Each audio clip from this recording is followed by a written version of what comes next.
Yeah, cold old hands.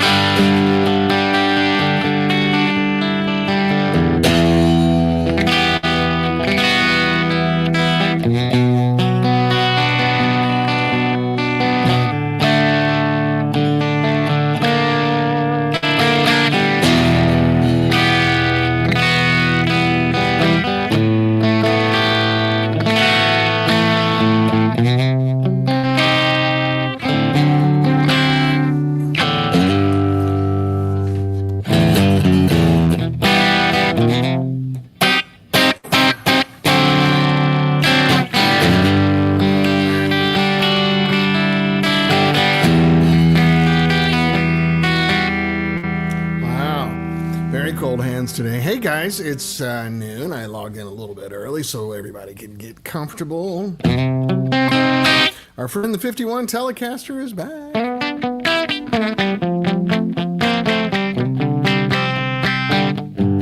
And the prototype is not here today because it's getting its new power transformer.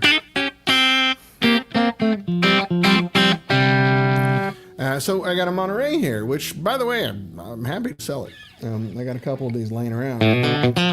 I'll put it in a cabinet, of course.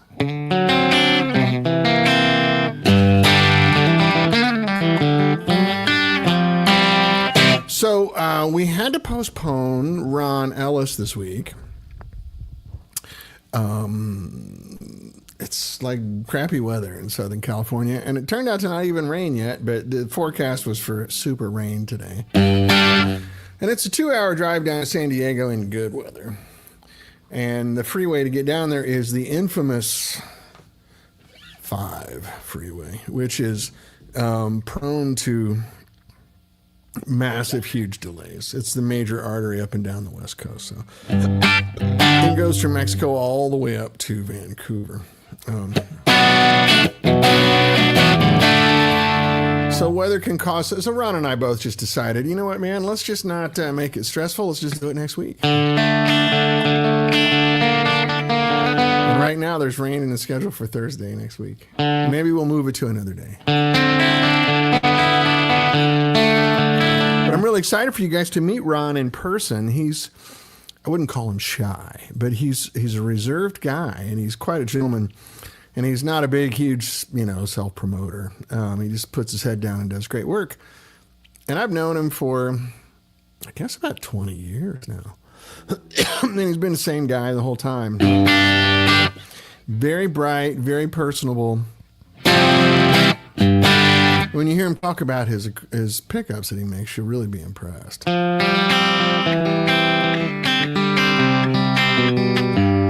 So we're making a copy of this guitar with a few people involved.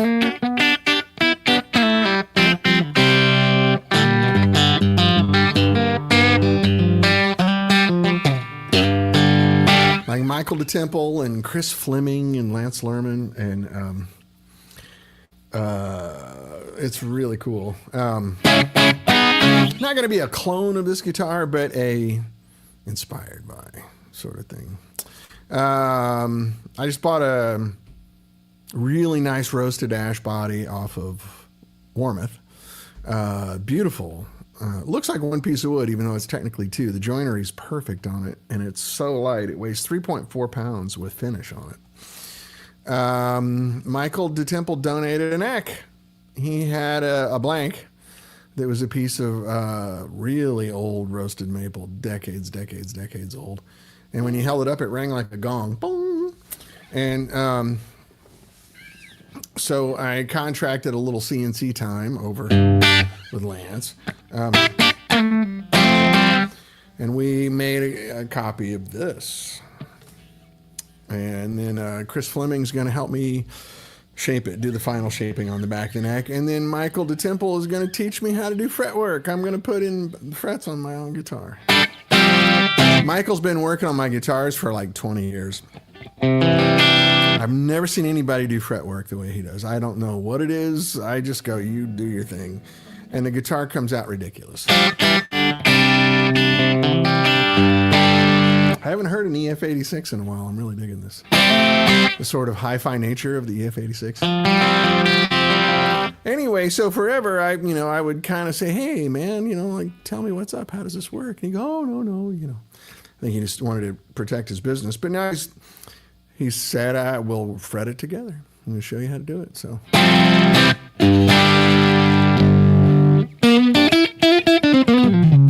The only difference is, and the guys that know me will laugh, the only difference on the guitar that we're making has a humbucker in the neck, because I'm a Keith guy, right?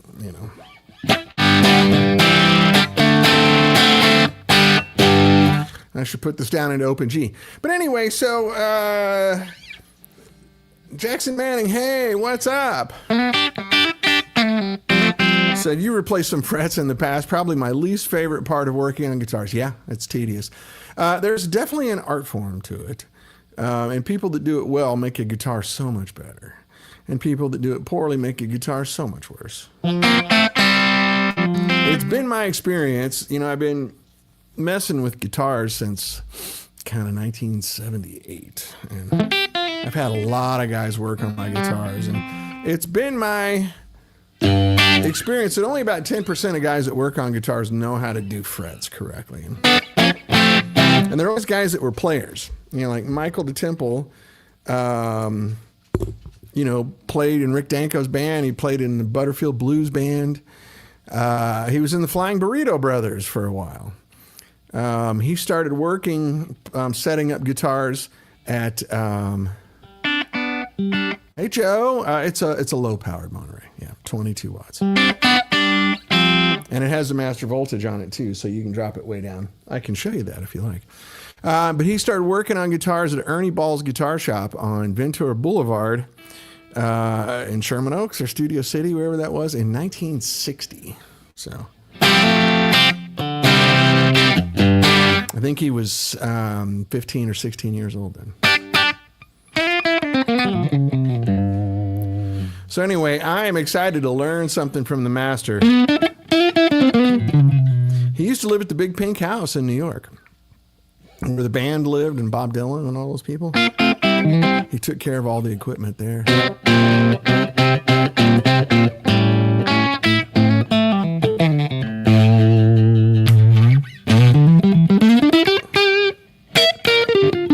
My hands aren't really moving today.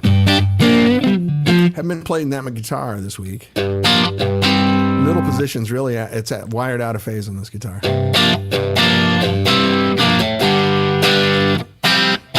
It's kind of got that.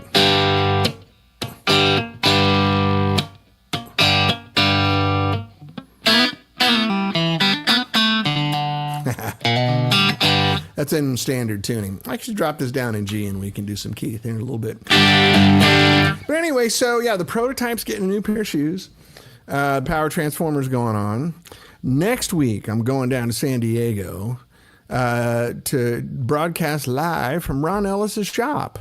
It's a nice place, nice, clean, modern. You'll be surprised. Most pickup companies, when you go there, it's kind of a lot more homebrew. Not that that's a bad thing. It's just different.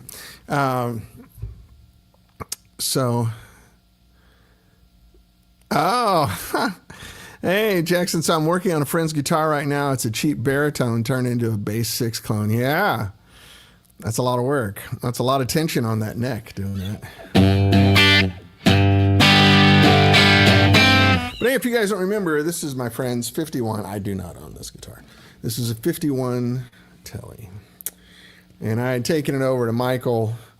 The mountings on the pickups had rotted. It has like the surgical tubing that's in there that these things are on. And the pickup was just kind of getting loose and flopping around in there.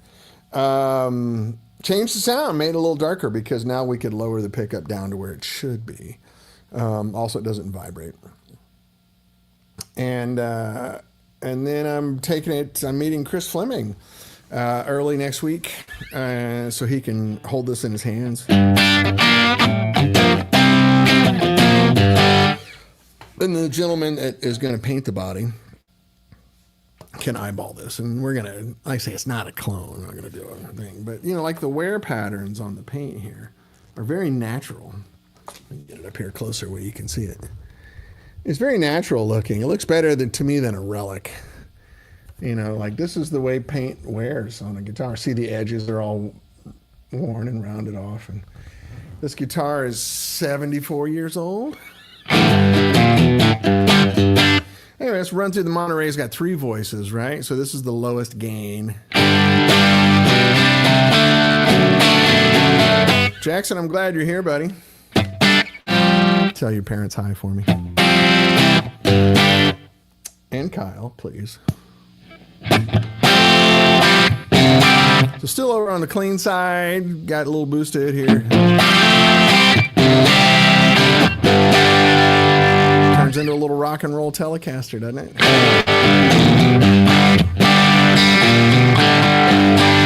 And if I just go over to the bump.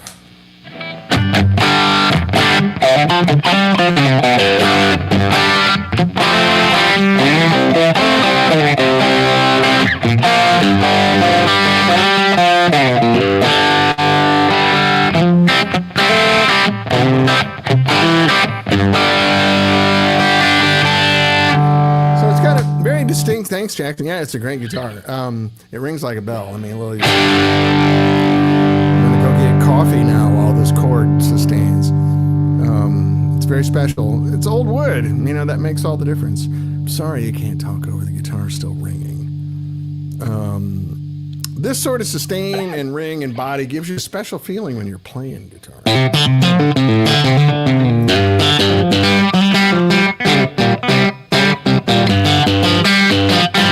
That's good Telecaster sound. Hey, Brian, how are you, buddy?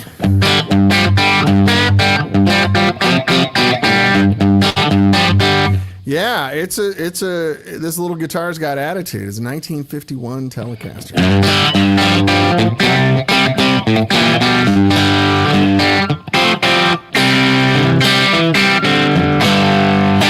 I'm also going through a Monterey this time, which, you know, has this little EF86 tube up here in the front, which is a pentode, which is a little bit brighter and more high definition, if that makes sense.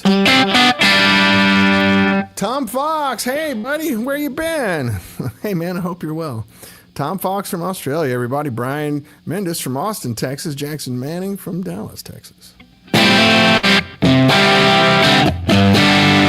I don't know where Joe Lorge is from, but hey, you can feel free to tell us.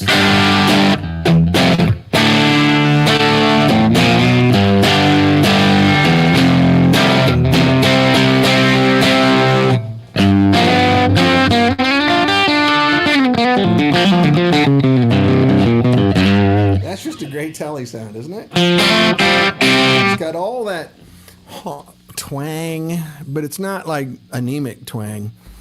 This is going to really piss people off, but it doesn't have that Nashville twang. It's got that rock and roll twang.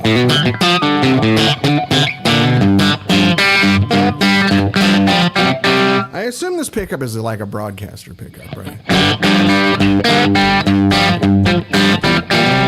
Hey, and Phil Fuson is over here from Knoxville, Tennessee.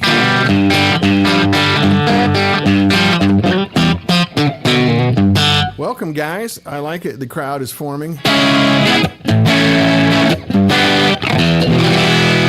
As the world is seemingly spinning out, Keith twang. Yeah, let's just go down to open G.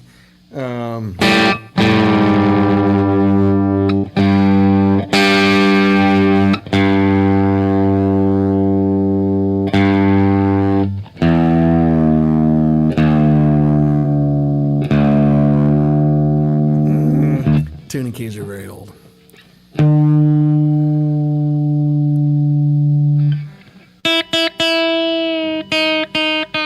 Do you guys know open G?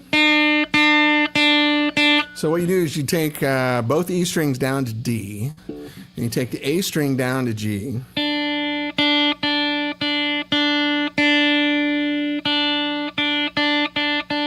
And then all of your notes are notes that are in a G chord, right? So you can go.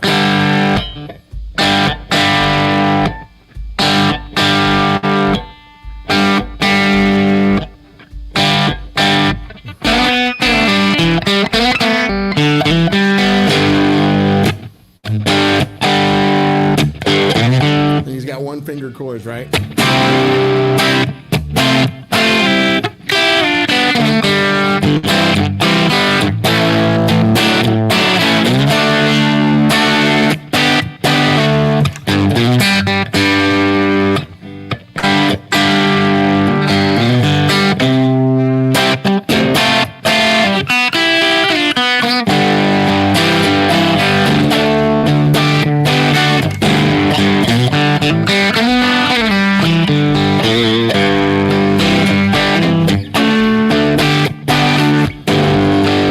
Sorry, it's hard playing the guitar sitting up in my lap like this.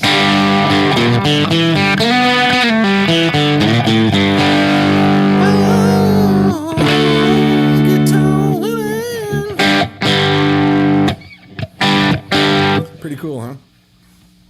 What else?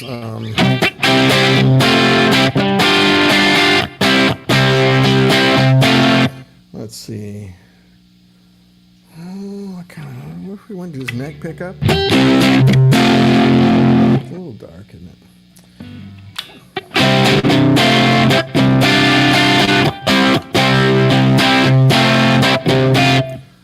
Kyle Henry and I just moved to Phoenix. Oh my gosh. Oh, that's right. You guys are going to school over there, aren't you?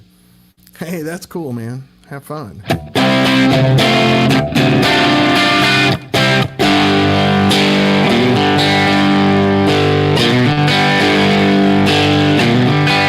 These are my cousin's kids, by the way. So.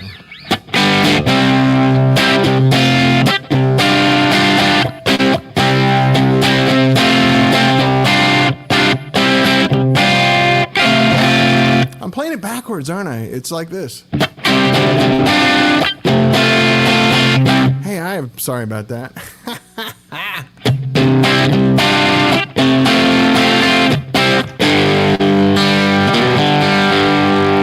That's the sound. What's the other one?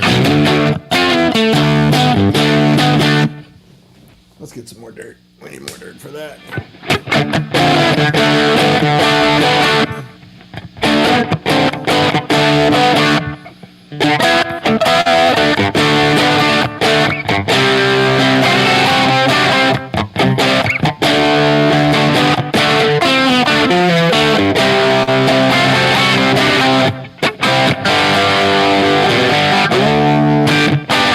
Yeah, maybe a little bright.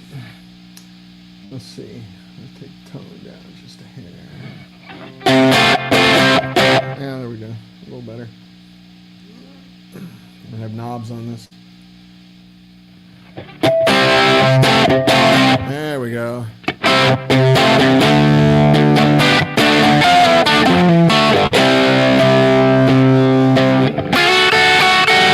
It's a really funny lick, right?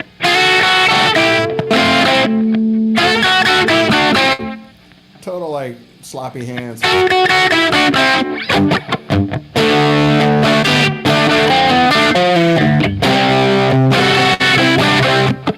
Open G.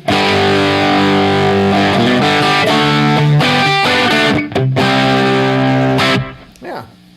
Yeah, you get the idea.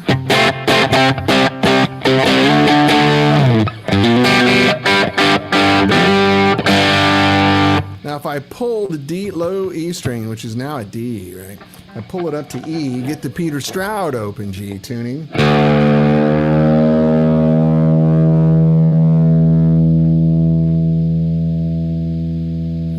And then you get...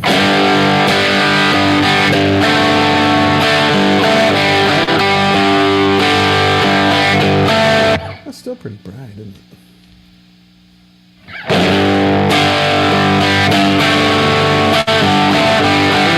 There's just too much gain. Let's take her down one notch.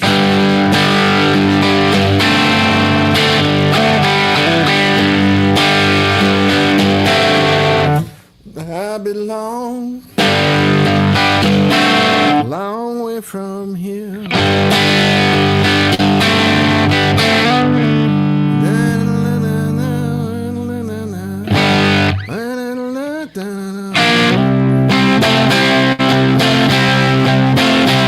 Still like the open G kind of thing, right?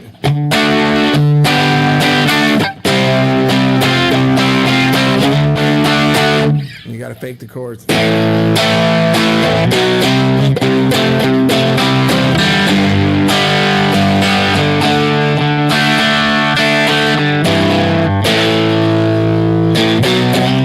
Even I screwed it up. So you're going. Just one note.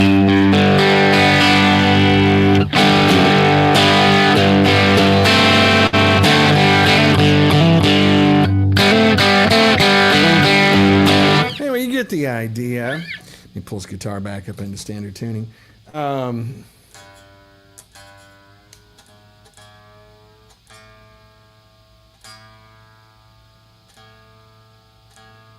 Yeah, some of these tuning keys are really stiff. Some are really loose. 74 years, man. Pretty good design, wouldn't you say? Design a simple guitar in the late 40s. And it's still hard to beat. How close are we?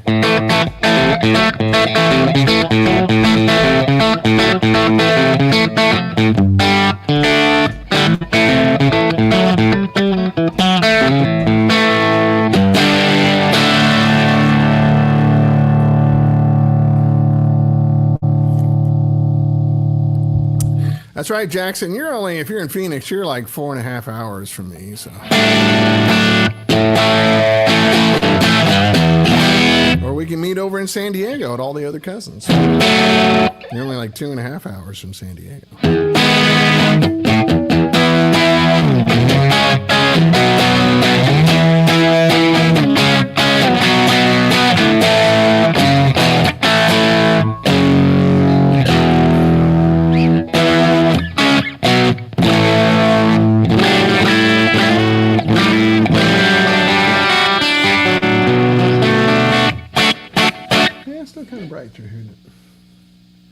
Here in my headphones, and I know it always comes up brighter on the. By the time StreamYard is done with my signal, I'm trying to counterbalance that a little bit. Man, that's a good Tele sound, isn't it?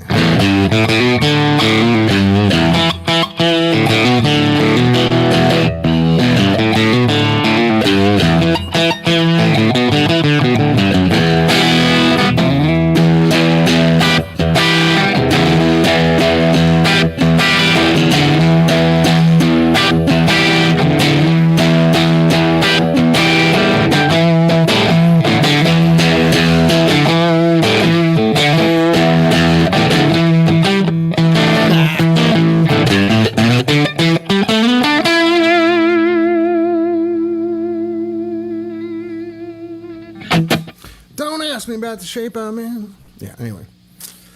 I can't sing, I ain't pretty, and my legs are thin.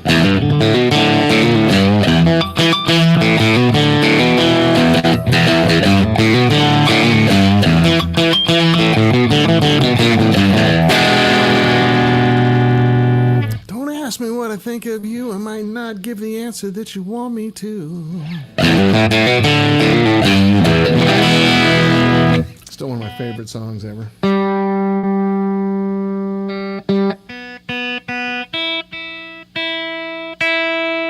Old guitar band. Go down to cleaner. Oh, yeah, I definitely need some tuning there, don't we?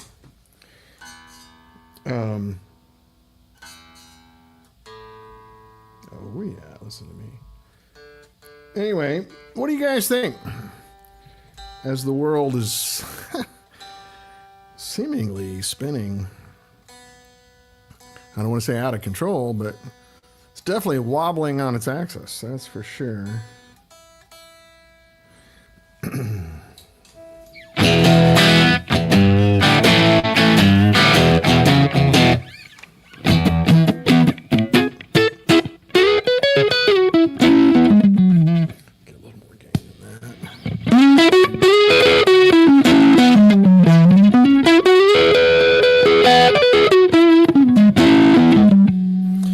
This pickup, I think we measured it like 7.3 K, something like that.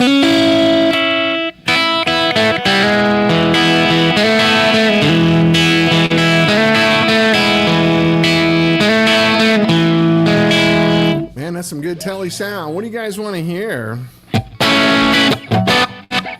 Assuming I can pull it off, right?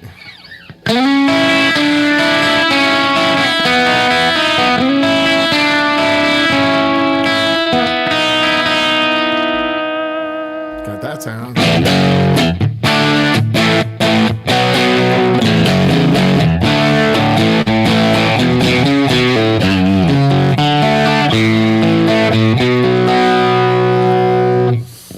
Oh, Jenny, who can I turn to?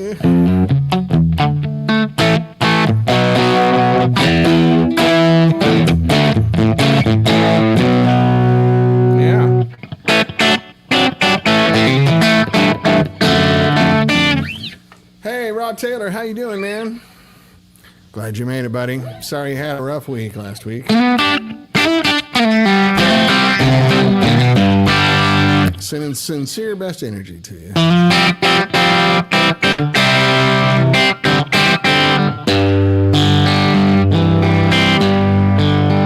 They're all strong noises. Yeah, man, thanks. Fun guitar, right? I just kind of wanted to share it. Like, it's not very often that people get to witness, let alone play. I feel very lucky to play a really good 51 Tele. This is in good shape. Although you got to notice, I'm sure you guys have noticed, lots of nicotine stains. Like, you can still smell it. Yeah, I know, buddy. 2 deaths in the family. My sincere condolences, man.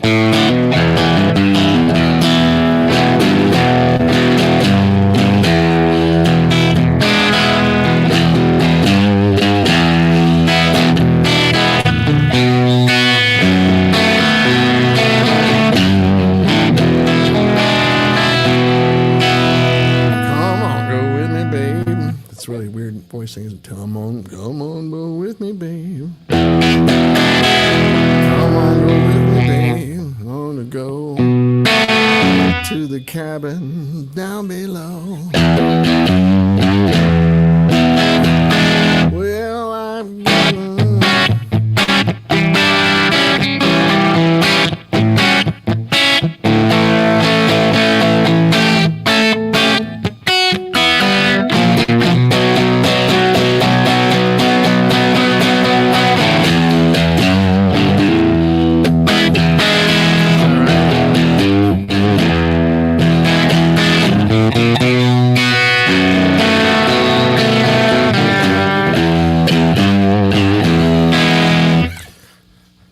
good Tom Petty sound, Mike Campbell sound, right?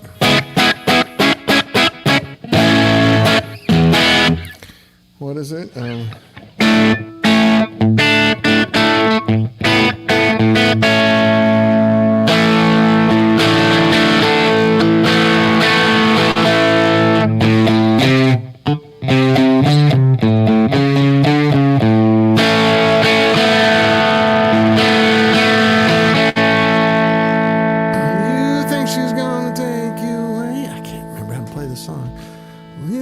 Take her away with your money and your cocaine.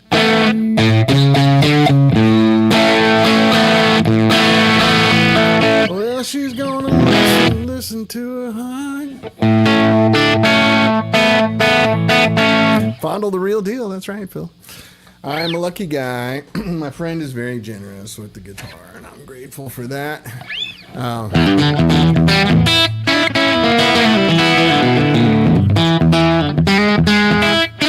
So I should be able to show you the product of all this Christmas, I hope. The guitar is in paint. We got to do the final finishing of the neck, the shaping of the neck, and then put some frets on it.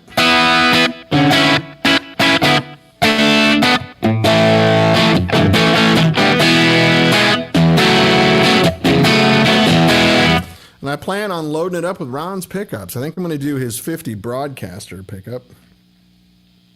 And then the Leroy Parnell humbucker. The LRP. That's the one that's in my yellow Les Paul that you guys have heard. And the neck position sounds killer.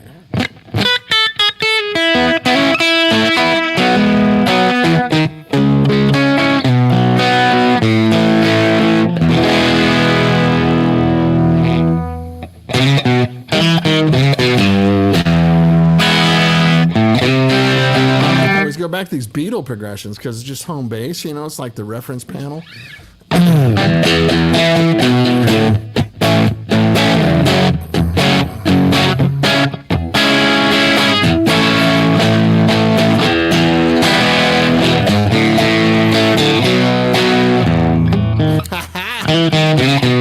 So again, I have to like make excuses here. So I'm trying to look into the camera, read comments as they're going by, play guitar with a straight face. Sometimes it's hard to do. So I don't see him going.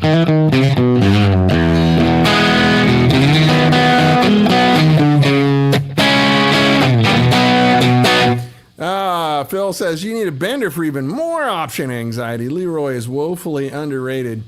Yeah, he's great. You know what I do have? This is my parts bag for it. I got a 4-way switch with a push-pull pot on the tone. So what I can do, because Keith's middle position sound, which is like his big rhythm sound, is out of phase, right? That humbucker is out of phase with the bridge pickup. Even though the bridge pickup in his guitar is like out of some steel guitar or something that's crazy.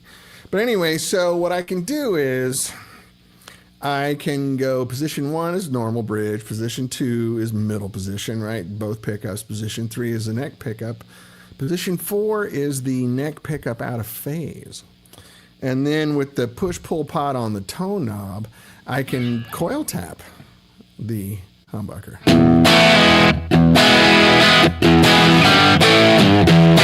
So I kind of got like 2 Teles in one there. So I know it won't be the same as a Tele neck pickup tapping the humbucker, but it's close. Yeah.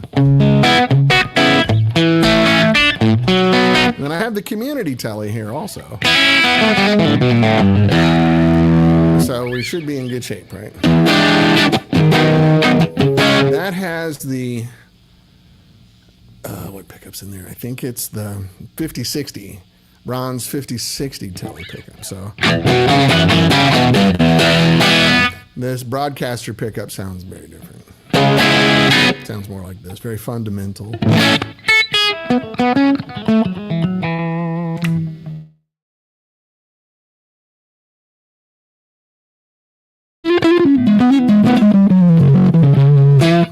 '50s Tele neck pickups, right?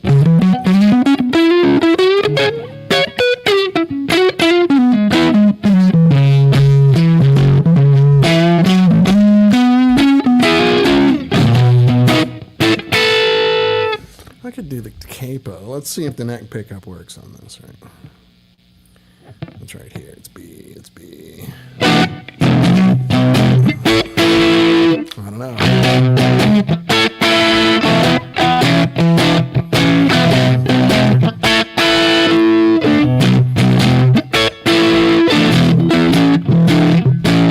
Let's go put a little more gain, see what happens.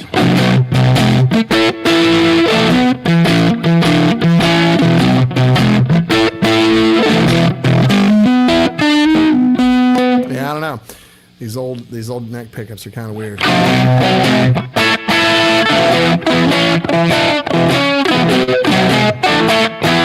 Yeah.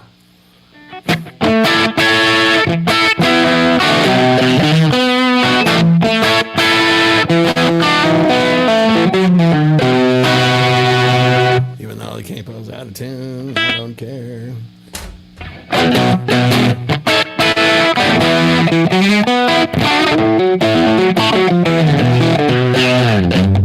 So anyway, what I had, you see on the screen here, this Monterey is for sale.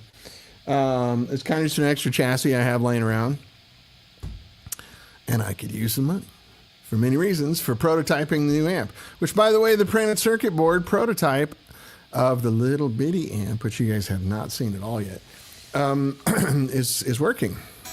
Passed a smoke test this week. No fire. We didn't have to use a fire extinguisher. We didn't pop any fuses. So hopefully you guys will be able to see that soon as well.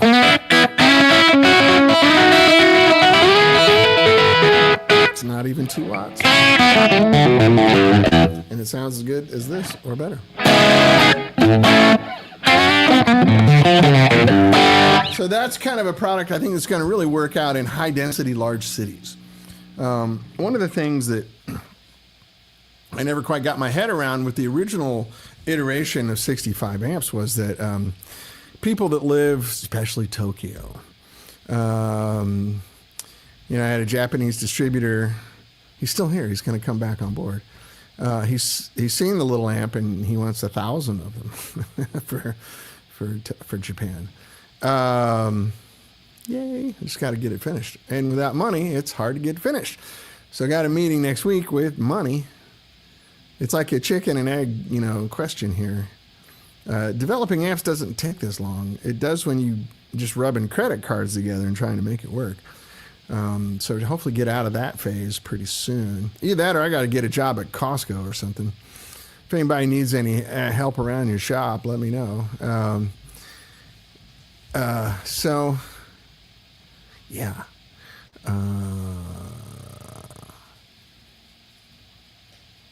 But anyway, high density cities. Sorry, I got distracted by my own financial bumming.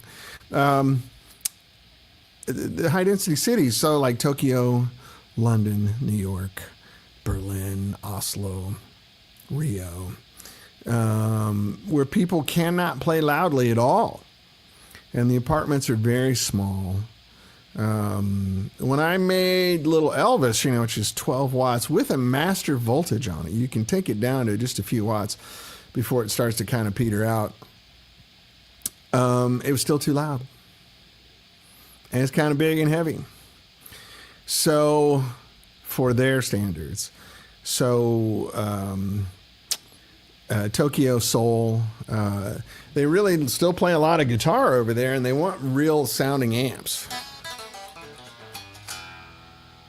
You can hear this thing acoustically just ring, can't you?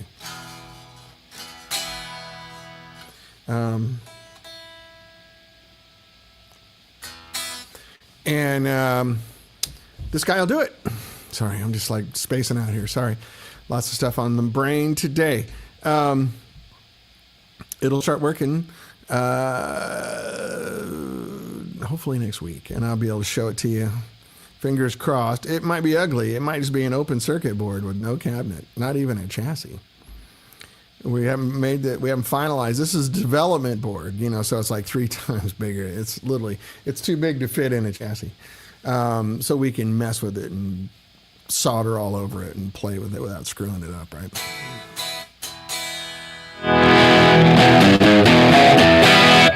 So.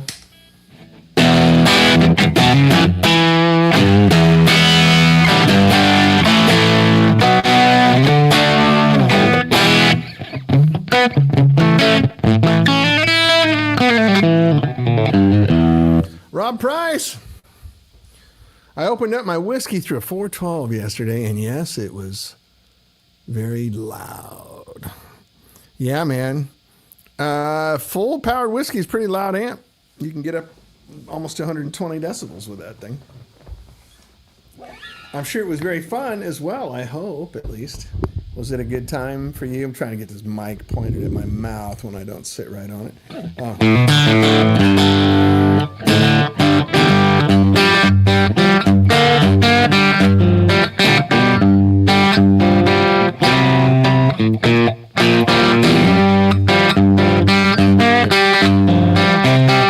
Thank you, Tom. Yeah, I'm excited too. Kind of had to keep it under wraps. My business is such. Yes, it was fun, says Rob Price. I'm sure it was. My business is such that if anyone does anything kind of remotely good, the big players in our industry will try to drown you out.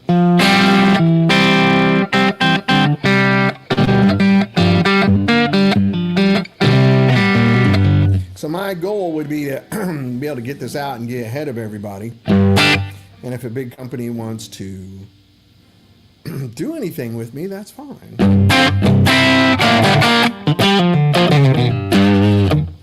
And then there's a software element that's coming down the road as well.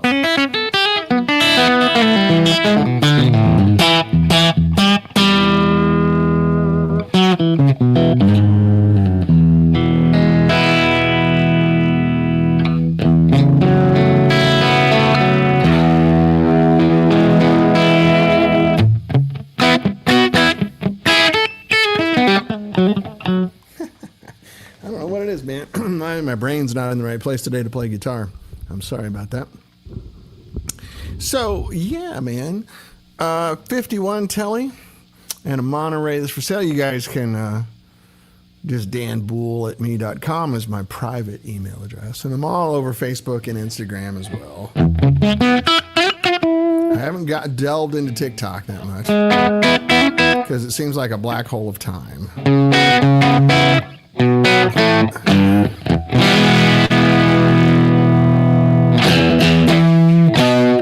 Come on.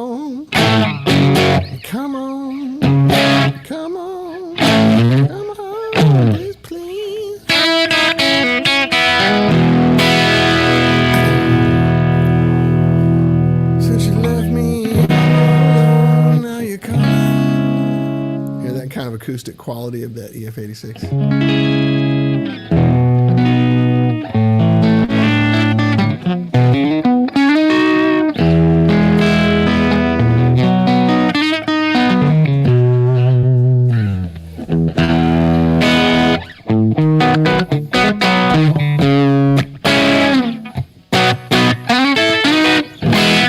So anyway, man, I'm really disappointed that we didn't get to go to Ron's today.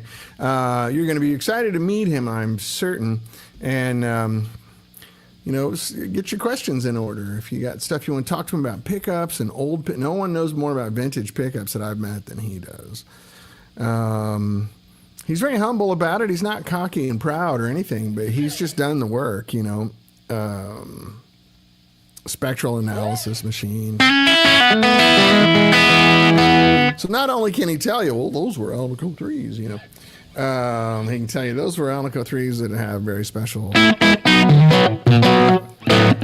In the 1954, the Alnico was this much aluminum, that much nickel, that much copper, with this much carbon contamination, you know, like all that stuff.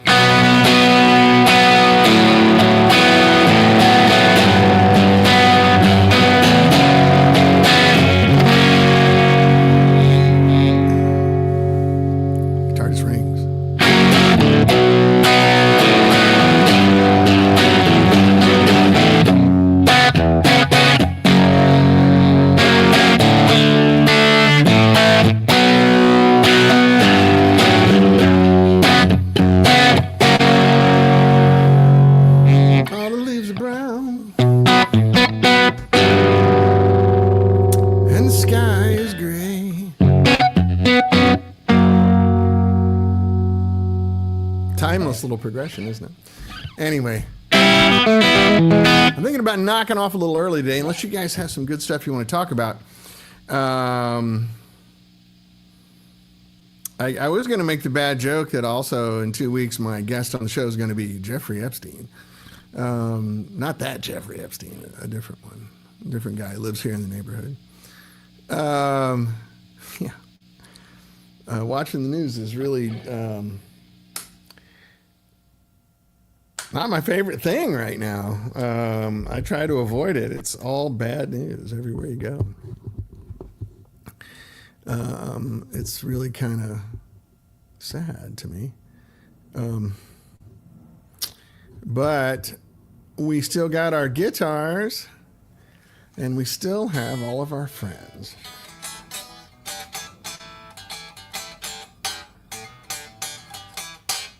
Can you hear that? Like, let me point this microphone down at the guitar.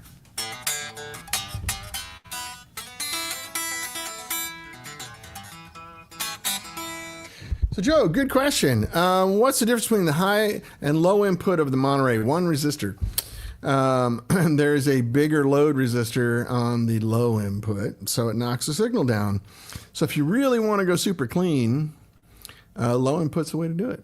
Or you have a particularly hot guitar like active pickups, or, you know, one of those heavy metal guitars. It's got a 12K output pickup. That would be too much for an amp like this. It would just slam the front end of the amp. It wouldn't sound that good. But if you run into the low input, it gets pretty reasonable, actually. So, also, like if you want to play something like a steel guitar, lap steel, you know, something like that, the low input's a good choice. A lot of steel guitars usually have pretty hot pickups. So that's the way to do it. I'm trying to position this where you guys can see it. Get a good look around on this thing. And the skunk stripe, man, you can really feel the skunk stripe on this. There's so much wear on the neck. Like I can feel the edge right there.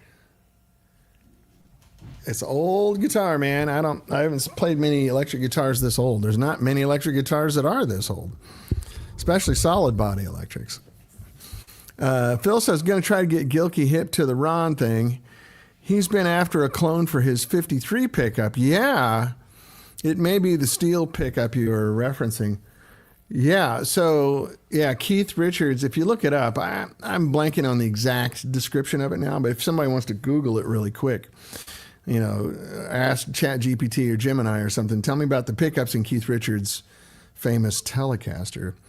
The bridge pickup is out of, I believe, a lap steel.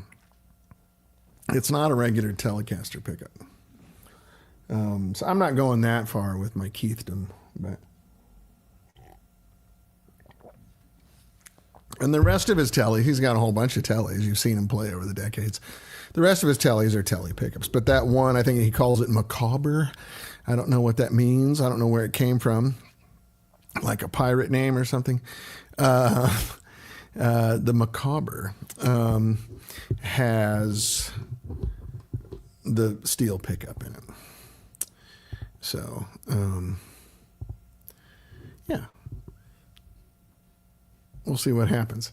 It should turn out to be pretty good. The thing, when I took this guitar to like Michael DeTemple and to Ron Ellis and to Lance Lerman, who are the three biggest Tele guys that I know here in California, they all agreed. I'm like, what do you think it is about this guitar that's so special? And they all said it was the neck.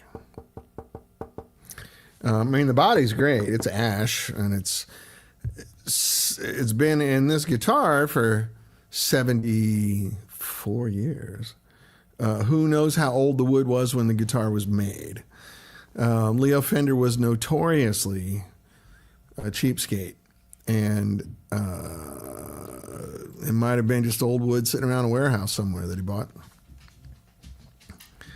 That's right. Leo was quite fond of recycling stuff, as we're all aware. And, those white, the lap steels that Fender made, Forrest White made those, and then they became Fenders. Might have been one of those pickups, Phil. You're right. It might be that. I don't know. You want to Google it while we're here on the line and tell me what's happening. Rob Price says, with the Whiskey's Dirt channel, what Friedman amp is it closest to?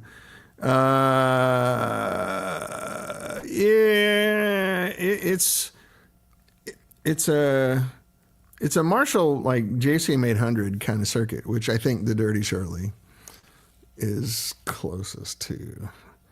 I don't know Friedman stuff that well. It's been a long time. We did that amp literally 13 years ago. So it's fun working with Dave. I learned some stuff from him. His master volume expertise is really great. And he's definitely an expert as far as the Marshalls go. And we had a good time. He's a nice guy, like the whole thing. But it's been a long time, Rob, so I'm sorry. What's the JCM 800 circuit? 2203, something like that? It's very close to that. Only we made some changes. And then, as you know, it's got 6L6s in it instead of EL34s. And we did some 65-isms to it. I have a formula that I like to use where I use certain components on the plates of tubes versus the cathodes of tubes. And I have certain kinds of capacitors I like to orient a certain way. That's kind of my thing. Personal preference. Not that there's any magic to it. It's just the way I like to do it. Yeah, so the Whiskey's gain is a lot hotter. It shouldn't be dramatically hotter, but it might be a little bit. I don't remember, to be honest with you. It's a straight up Marshall thing with like maybe 4 modifications on it. That's as close as I've ever come to just copying an amp. It's in the Whiskey. But it doesn't sound like a Marshall. The transformers, the tubes, the 65-isms that we do in there kind of make it sound a little more, like us, instead of just straight up Marshall clone. But, and so Dave's stuff, they're pretty much Marshalls, and then they're mods, right? He used to do a Brown Eye mod and a Dirty Shirley mod and all these sorts of things before his business partner, Rob, said, hey, why don't we just make amps, with these? And clearly it's turned out amazing, right? He's just selling endless amounts of amps. And some of them are Jose Arredondo mods, some of them are his mods. But they smartly realized, good business sense, that instead of modding existing amps, well, just make the amp, with that circuit in there. So The whiskey, I think, has the Dirty Shirley mod in it. I'm not sure exactly what the details of that are. It's been a long time. Anyway, it was a fun project. Dave was great help. And we had a good time together. And he learned some stuff from me, believe it or not, about doing clean sounds. So, yeah. Amps are fun, man. And I'm excited to show you this little tiny amp. I'm excited to come and play the prototype again when it's ready. Unfortunately, I was planning on playing it next week, but then the Ron thing got postponed, so it was going to be 2 weeks. I'm sorry. And it should have a lot of grunt. I think we're done with this amp. Then it's a matter of, I'm going to convert it over to a printed circuit board. You know, the hand-wired thing is really neat, but just no one cares anymore. It just doesn't matter. Do they sound better? I don't know. I used to say definitely. Dave Friedman is the one where, when we were working on the whiskey, speaking of which, we were doing, I still have like 5 hand-wired whiskeys, if anybody wants one. I'll sell them for a good price. They're killer amps. They're hand-wired, and there's only 5 of them made, or 10 of them made, and I still got like 5 left. Because we switched over. The engineer that we work with is a guy who works at Jet Propulsion Laboratories, and he happens to be an amp guy. So what a bonus for me, right? So we did the... Oh, thanks, Rob. Yeah, that's kind of what that's for. That clean channel over there is just straight 6L6 power for you. But anyway, so we did a shootout at Dave's bench at his shop in North Hollywood at Tone Merchants. And it was a blind shootout, and I had a whiskey. You have a hand-wired one, too? That's right, you do. You're the whiskey man. I did a shootout between the hand-wired one and the printed circuit board one. And normally I can always tell the difference. And I don't know exactly what the adjective is to describe that, but I can always hear it. and it was clearly like maybe a little more fidelity. I don't know what it was. Anyway, so we did a blind test. I used a Les Paul, a Strat, and a Tele. And we had them on an AB box. And Dave fired them all up, and he thought something was wrong because there was no floor noise on one of them. And he went and got another scope, because he'd never seen an amp with no floor noise on it. That was the printed circuit board one. I can get you 240 volts, Tom, don't worry. So anyway, I did a blind test, and when it was all done, you know, I was picking each one, and Dave said, you know which one you picked every time? I said, no, what was that? He goes, the printed circuit board one. And it was mainly because of the noise. There was no noise in it. I mean, none. No floor noise whatsoever. Now, there's a little tube hiss and stuff like that, but I've never seen an amp ever that has no floor noise. Dave Friedman thought his scope was messed up. That's how quiet it was. So that's what I'm going to do on this. Same guy is going to do this. And we're going to get it dead quiet. I'm going to make it reproducible. And not this one, but the prototype. And because it's low voltage and high current, the tubes aren't going to matter, and the components really don't matter near as much. So I'll be able to make it, I'm not going to say cheap, but you'll get a great amp at a good price. You know, right now, building a hand-wired amp, I would have to charge $4,000 to $5,000 for them. Everything has, you know, since I jumped back into doing this, everything has gone up dramatically. Just like when you go to the grocery store and coffee costs twice as much now, and eggs cost $7 a dozen instead of $2.95. It's the same thing in the amp world, unfortunately. So even just like cabinets, you know, cabinets that I used to buy for $125 or $300. Special, like this has a paper and oil cap in one position that used to cost me like $7, which is crazy for a cap, right? Most caps are $1, you know, $1.50, and now it's $17. So you extrapolate through the whole amp, and transformers have doubled, just doubled. I used to buy Mercury transformers, like a good power transformer for $125, which is really expensive back then. Now they're $300 at my price. Your price would be $700. Copper has gone through the roof, and shipping costs, and then there's tariffs, because these materials, most of the materials that come, like for transformers, the copper comes from South America. Guess what? It now costs 50% more just to get it in the country. So I'm not going on a political rant about that, but you can figure out what I'm thinking. Starts with F. But so anyway, I don't think it's smart for me to build hand-wired amps anymore. I mean, I could make some for, really posh people that want to have status symbols, but that's not really what I do. There are people that do that make really high-end, really expensive amps. And they're just status symbols for wealthy people who don't really play guitar very well.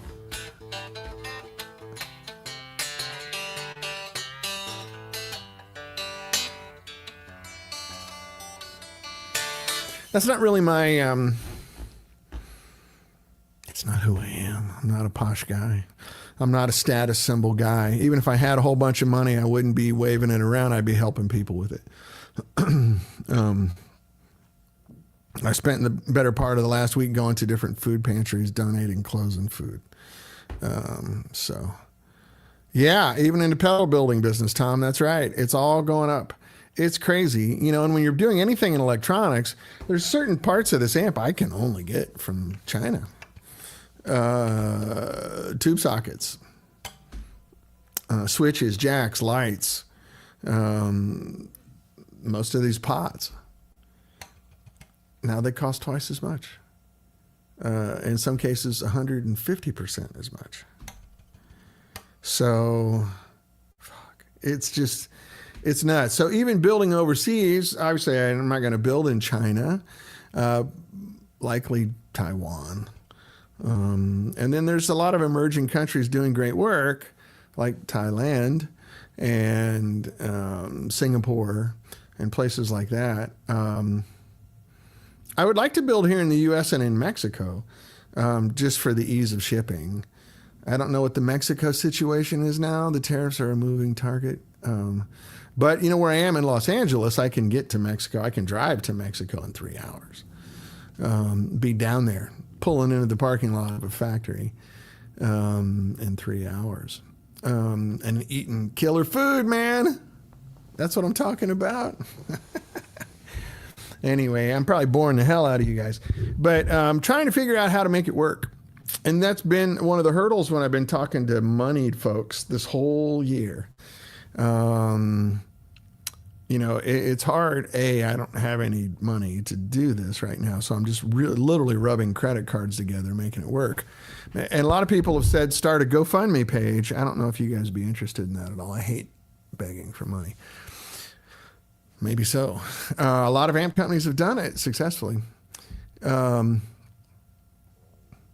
It becomes a more attractive idea as every week goes on. So, I don't know what I would sell. Shout out on the show. T-shirts, give you a discount on production amps when they come out. That kind of thing. Sell you an amp at cost.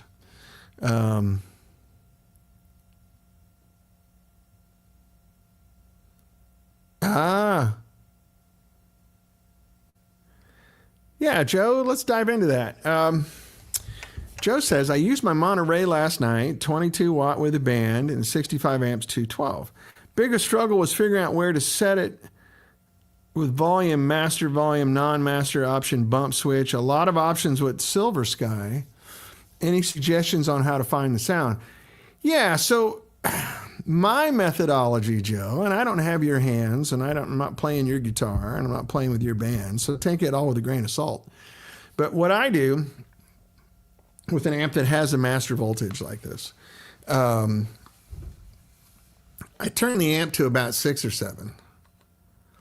And then as you go through the three main options on this amp, you know, the clean, the boosted, and then the bump, right? That usually is a pretty good level, especially when you're Silver Sky, right? So it's single coils that are not super hot. Excuse me, the hiccups. You can get your balance amongst your three sounds from there. And then if that's too loud for your band, tell them to go to hell. But then put the master on and drop it down until they all go, okay, that's cool. So then you've got your three voices balanced how you want them. And then you can just drop the overall output of the amp down to where it suits your situation, the ecosystem that you're playing in that night. But I always set and balance the amp with the master off. Does that make sense?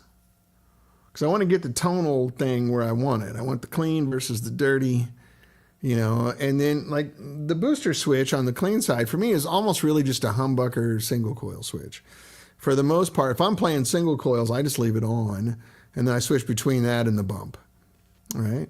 And you get the bump level where you like it, and the bump tone where you like it, and you can go back and forth where it's balanced. Maybe you don't want it balanced. Maybe you want it to jump, you know, all those sorts of things. And then once you get that, then turn the master voltage on. Try it like that and let me know. You can always reach out to me on Facebook. Oh, good, Joe. Yeah. I'm glad that's helpful. That's why I'm here. That's why I keep saying, ask me questions, guys, because I love you guys. I'm happy to do anything. Start like that. And if it doesn't work out, get a hold of me on Facebook Messenger. And even if you're sitting there messing with it, FaceTime me, you know, on there. Charles Freeborn. Yeah, you missed it. I was talking about it earlier. The micro amp, the 2-watt amp, which sounds just as good as this. We finished the initial printed circuit, the development board, the printed circuit board. It passed the smoke test. It seems to sound really good. We got to run it through some more paces. I'll bring it on. The board is hilarious though, because no one's ever commented on the Porsche that's here on top of the chassis. But anyway, no, it's okay, Charles. I haven't talked about it that much. I'll bring it on. It's a development board, so it's literally like, you know, this big. It's huge. It won't fit in a normal chassis. And that's so we can work on it. You know, we can cut traces if we have to. We can solder on it without melting stuff. Because you might solder a capacitor in one position 15 times, you know. We're playing with different values of resistors, not only different values of capacitors, but different physical makeup of capacitors. So like a polyester cap sounds different than a polystyrene cap, sounds different than a silver mica cap, sounds different than a ceramic disc cap, sounds different than a paper and oil cap. So we're massaging all those details, and we're going to be popping transformers in and out a bunch. So what you might hear may likely not be the final version at all. But you can come along on the ride. I'd love to share it with you. And I like getting your input. You guys are always really helpful when we're voicing amps, because they're kind of like your children. Like, you don't really see their faults until someone else points it out. You know, like, hey, man, that dude cries a lot. What? Oh, okay, yeah, I didn't notice that. So even like the first version it's really like a haywired mess. It's on a breadboard. It had some artifacts in there that I wasn't even hearing because I was so like jonesing over this amp. And somebody pointed it out to me, and I went, oh, yeah, that's right. Okay, yeah, let's fix that. So anyway, Charles, it's coming. My main impediment right now is money. Developing these things cost money. And I don't even have a shop. Like, we're totally shoestringing it. I got one dude who's practically volunteering right now because he wants to be involved down the road. And so, yeah, again, like everyone I talk to is like, dude, why aren't you doing a GoFundMe page? I don't know. It feels awkward to me. But I know Spark and people like that raise like $2 million doing that. I don't need that. But it does cost money. Like when we started the company in 2002, it took $300,000 to get it going. To staff up, to get our warehouse full of what we needed, to rent a shop, insurance, taxes, workers' comp, a full staff, which wasn't a big staff. We had like 5 people. It took $300,000 to get going. That was 2002. So conservatively speaking now, since we're not going to do hand-wired amps, and probably not going to do a lot of the actual hardcore manufacturing in-house, just the final assembly, we're counting on raising $500,000. So if any of you guys have $500,000 just laying around, you want to put it into a little amp company, let me know. I can hook a brother up. But that's what's going on. Long answer to a short question there, Charles. Where are you? Where are you, Charles Freeborn?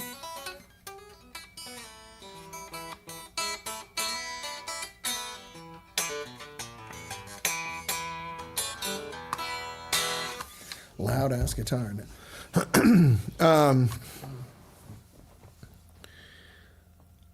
I'll build the cabinets for them if that helps, but sorry, no $500,000. Do you build cabinets, Charles? Is that what you do? Yeah.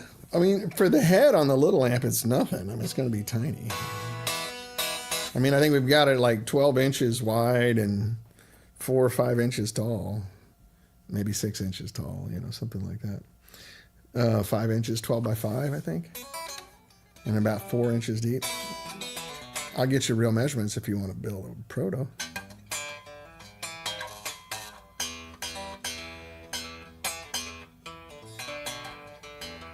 And do you do Tolexing and all that stuff too? Grill cloths? The Tolex covering on the cabinets.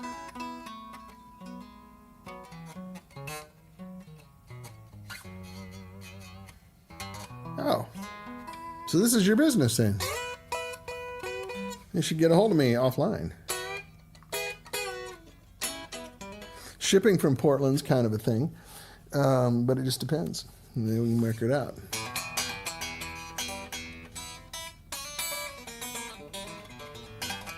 Yeah, pretty wide boxes are nice. Unfortunately, like when we use hardwoods with no Tolex, it's not good for guitar amps. They don't sound good. They scuff up. They get banged up,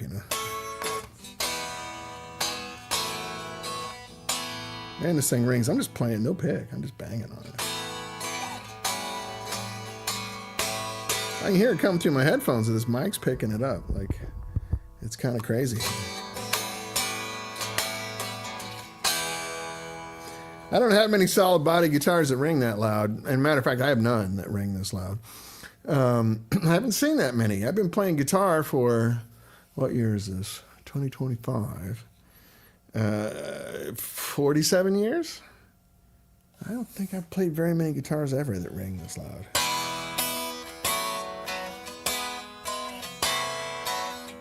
And Peter and I used to work in one of the biggest music stores in the country.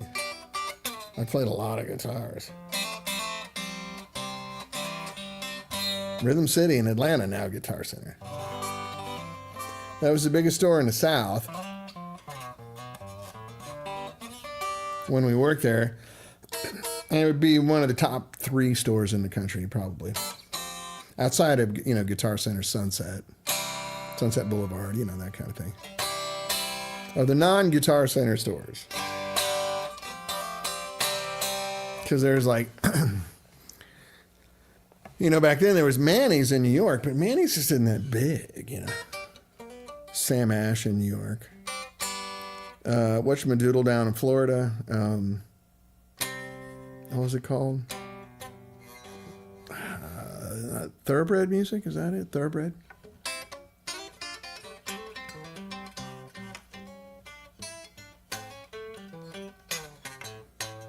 Michael Branson, what's happening, dude? Well, we're kind of winding down right now, just kind of shooting the breeze. I've been playing this 51 Tele. You can see how light it is, by the way I hold it. Playing this 51 Tele, which you have to look at the recording for that, unfortunately. But and talking about new products and discussing possibly doing a GoFundMe page. I don't know. What do you guys think about GoFundMe? Is it kind of dubious and awkward, or is it just me? And if I did do it, what would you want to see? Like, I wouldn't ask for big donations, like $20, get enough people, because I have like 36,000 followers or something on social media, on the 65 Amps YouTube page. And I've got however many on Facebook and Instagram, Kickstarter. Yeah, Kickstarter. I'm sorry, Michael. Yeah, Kickstarter, not GoFundMe. I'm using the word GoFundMe like Coca-Cola or Kleenex or Kodak or something incorrectly. Thank you for correcting me. Kickstarter, like $50 T-shirts. You got to overcharge so you have money left, right? If I sell you a T-shirt at cost, then I'm just wasting time. But, $100 for this, $500 to get you an amp at cost. Things like that. But most of 99%, if I understand it correctly, when you do a Kickstarter campaign, 99% of the donations are $20 and under. And so you have to offer something nice for $20. Studio clocks. Okay. That'd be kind of expensive to make, but can definitely do 65 branded things, hats, shirts, picks, all that kind of stuff. But have you guys ever participated in a Kickstarter thing? I have not. I did one years ago, and it was a tuner of some kind, guitar tuner of some kind. I can't remember what happened with it. Obviously, I don't think it ever took off. But judging by the rabid response here, I'm going to say, no, you guys don't do Kickstarter things. I know it feels weird to me. It also becomes a lot of work. Like I have to fulfill, like everybody that makes a contribution, I have to mail them something. One of the things that somebody said, for $5, I will, say your name or your business or a message to your girlfriend or something on the show, which seems kind of weird. You've done some good ones, Michael. Yeah. What do you think? What is the hallmark of good ones? Like, what are the ones that you've noticed that work, and why? What would you say makes them stand out? Because all I really need to do is just get fuel in the tank. Like, not all Kickstarter donations warrant a prize. Yeah, that's true. Yeah, I guess I was feeling maybe unnecessary pressure with that.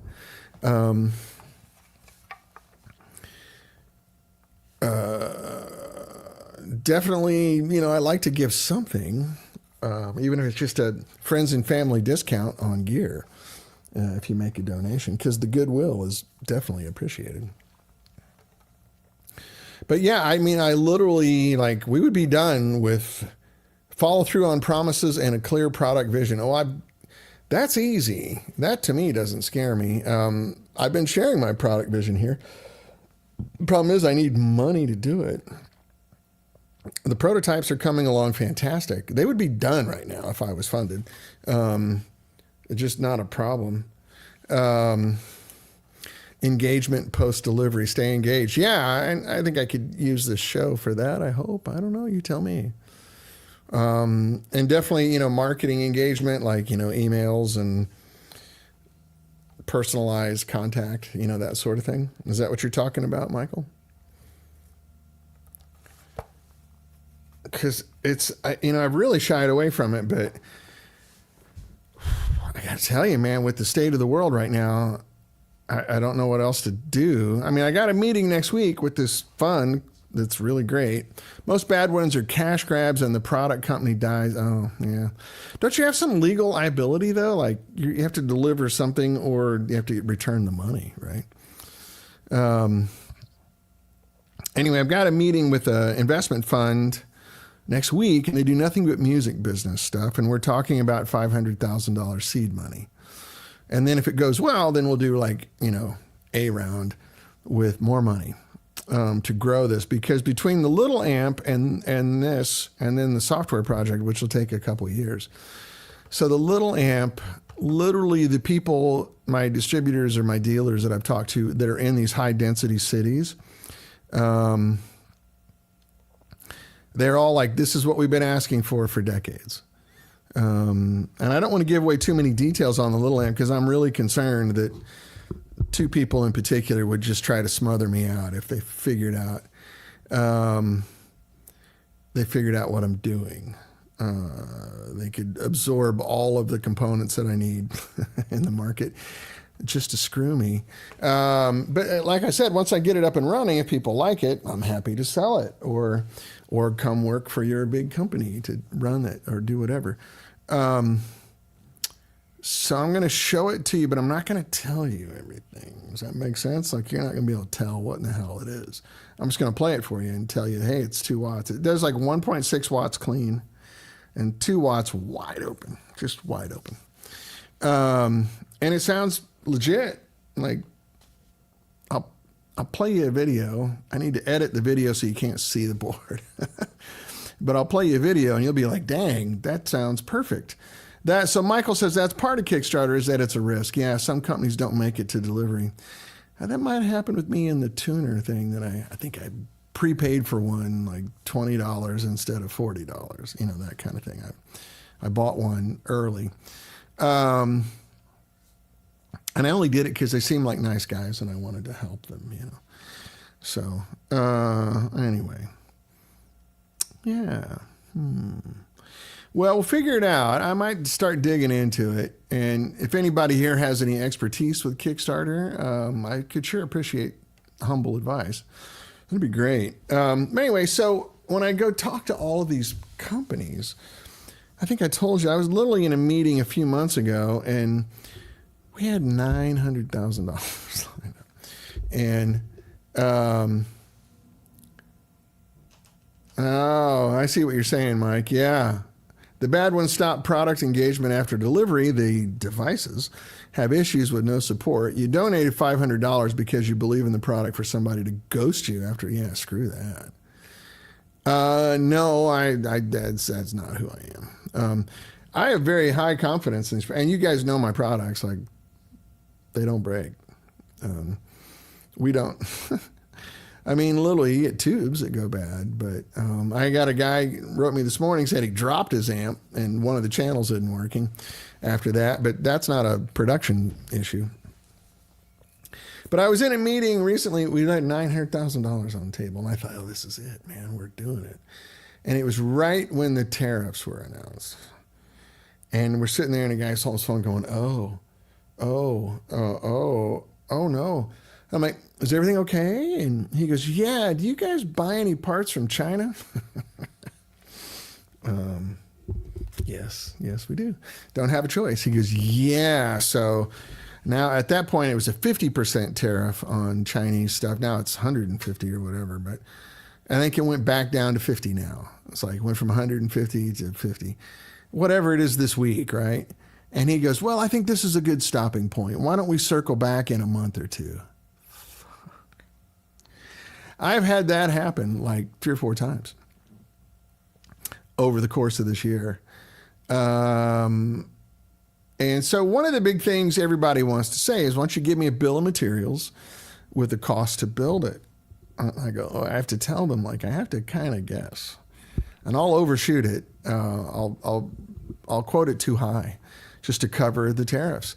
And then also, what tariffs, people don't realize what tariffs do. It's not just raising the prices on things, it slows down delivery.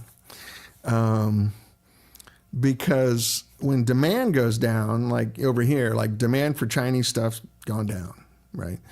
They don't send as many ships. So instead of it taking 2 weeks to get here, it can take 2 months.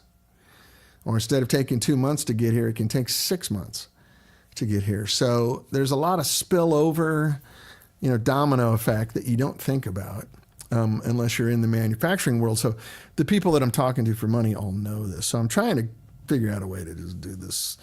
Like I'm working with Pacific Transformers. They have a factory here in Orange County, and they also have a factory in Mexico. and they have a factory in Thailand. So, I'm trying to find vendors like that where I can get around this unnecessary roadblock. Like I'm walking through quicksand trying to get this done. So one of the things everyone always brings up is Kickstarter. I could raise money probably in weeks.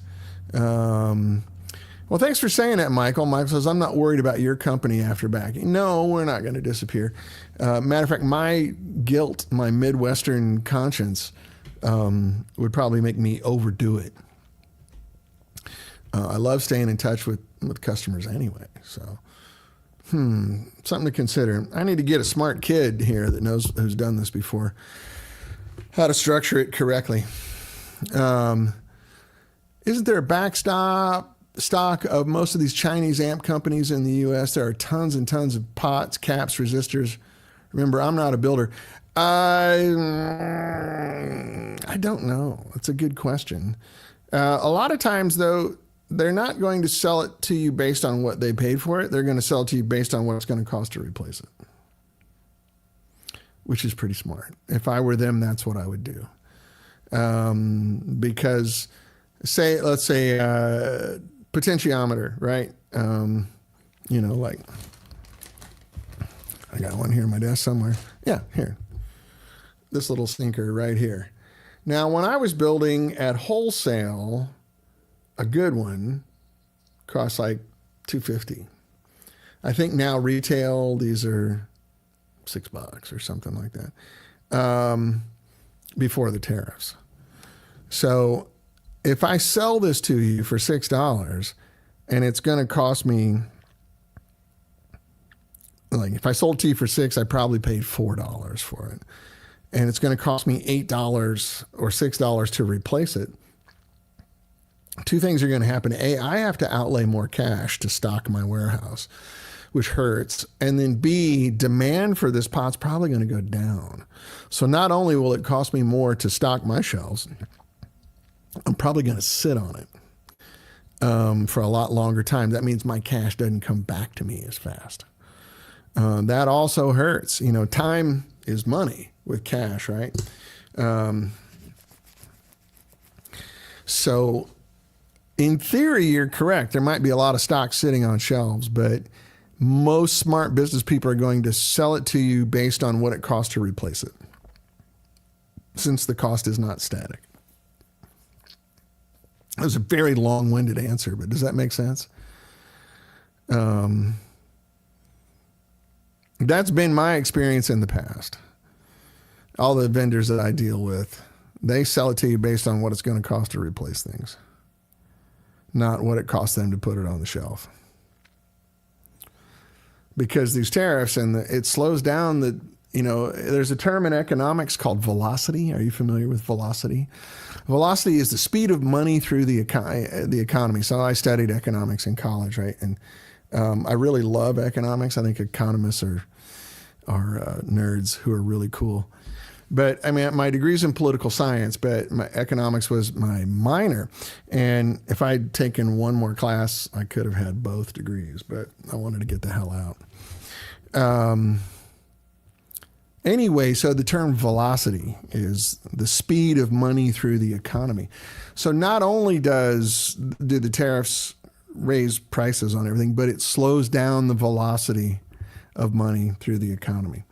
And I don't think the people in charge of the government right now understand that. So it hurts everybody. And a lot of times guys like, let's say ARS here in,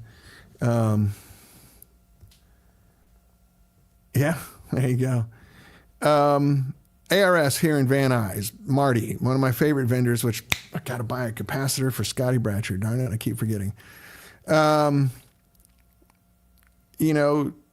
It slows down his business. It slows down his cash flow. So he's still got to pay rent every month. He's still got to pay the Los Angeles Department of Water and Power every month. He's still got to pay his insurance and his taxes every month. So when you slow down the velocity of his money, It really hurts. It's real. And, you and I are paying the tariffs, right? So it's a double whammy. So not only are we paying more for stuff, we got less money to buy stuff. Money's finite. I don't know about you guys. If you guys have infinite money, here's my phone number. For me, money is very finite. And if I take $100 out of my budget here, I can't create $100 over there. It's just $100 out of my budget. And then now with healthcare insurance set to triple for a lot of people, it's going to be interesting times in the economic world. It's going to be very interesting. I had a friend of mine show me he's getting full benefits on the ACA, and I think he pays a really low amount, like $330 a month, and his rates are going to go up to $2,700 a month. Yeah, if you had infinite money, I would have built you an Apollo or a King. I'd build you 2 of them. 2 for the price of 1. Yeah, Michael. So,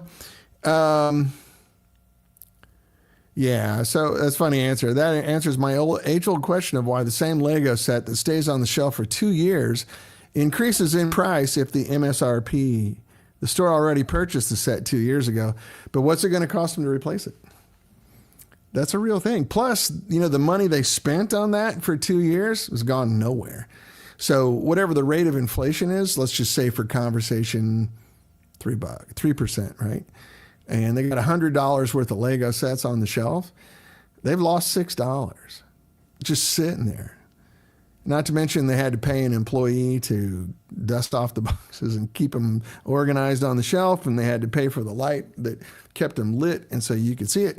So when it comes down to it, if that Lego set has sat on the shelf for 2 years, or that pile of Lego sets that they paid $100 for, chances are they've already lost $30, $40 on it, just sitting there, which decreases their buying power, So they go to Hasbro and go, hey, man, I'm still sitting on a bunch of Legos.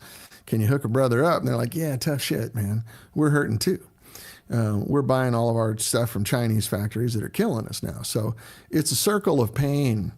There's no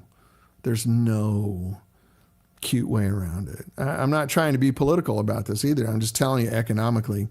I'm politically very neutral. But there's no talking around this. It's just pain. It's just inflicting pain on everybody from the top to the bottom. The government gets the tariff money, that's nice. I don't know what they're doing with it. If you know, I'd be very curious to hear what they're doing with it. But anyway, Mark Saunier, how are you, buddy? What do you do to yourself by tariff in peacetime is what you do to your enemy in time of war. Yeah, that's right.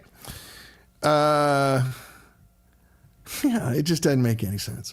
I can't explain it. I understand economics, I think, far above average. I'm not what you would call an expert or anything, but I studied economics in school. I read a lot of books about economics because I find it interesting. Malcolm Gladwell, stuff like that, who's, economist, who's a very intelligent guy. Ballrooms, Air Force bases, and backdoor deals. Yeah, that's right. That's the name of my new album. Yeah, I don't know about you, but we all need ballrooms that are bigger than a football field, right? Like a football field's, I think, 90,000 square feet. And this is going to be,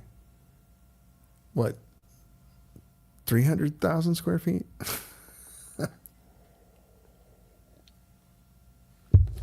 I don't know. I don't dance that much. Especially when go to any food pantry in your area and look at the line. Every time we go to the grocery store, I've just been buying a little bit extra, taking it to the food pantry here in our neighborhood, St. Charles Borromeo Church, right over here, and then going through my closet and pulling out clothes. Yeah, that's what we need is a big old ballroom. That makes sense. Marie Antoinette memorial ballroom, I guess is what it would be. So anyway, I'm not trying to get political. I'm just being human. Sorry if this offends your politics. It's not my intention. But anyway, so let's get back to Kickstarter. What do you think, Michael? You seem to be the guy that understands Kickstarter here, or at least the only one that wants to talk about it. Yeah, that's right. There's nowhere to dance in DC ever. Even the East Wing had a ballroom. That's what it was. They want a bigger one, I guess. It was good enough for Lady Diana. It was good enough for everybody else. So anyway, what do you think I should offer on a Kickstarter? Or is it just like, give me some money and thank you? I guess I should look around. I'm sure I can Google it and use ChatGPT and figure this out as well. But yeah, it's starting to seem more and more obvious that that's what I need to do. You know, it's funny. I always notice, like, when the show gets to an hour, people drop off a lot. And then the longer I go, the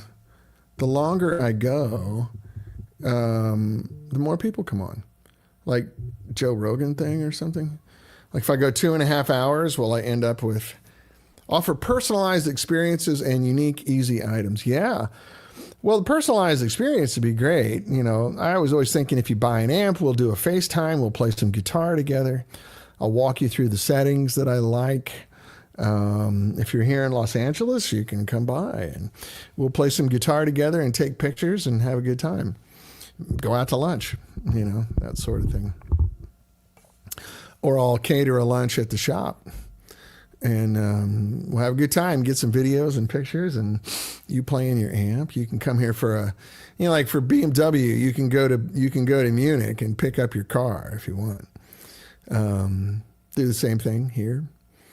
It costs you a lot of money, but we're really close to the Burbank airport. Yeah, I'll sign it. Hey, Scotty, how are you? You know, I just remembered I got to send you a capacitor, damn it. Yeah, that's a good idea. $10,000 dinner, play guitar, amp of your choice, golf with you. Oh yeah, for 10 grand, you bet. Yeah. Well, let's go on the fans page and continue this. Because that's probably where I would put up the first Kickstarter campaign is on the fans page. $500, you'll sign the chassis unless it goes towards the amp. Yeah, totally. And I'll take for 10 grand, I will take you out to dinner and golf. Matter of fact, we'll go to a very nice golf course and we'll eat in their restaurant, which is killer. I have access to several really, really premium golf courses here in town. I'm not a member at these clubs, but I can get in. That's not a bad idea. And for guys that like to play golf.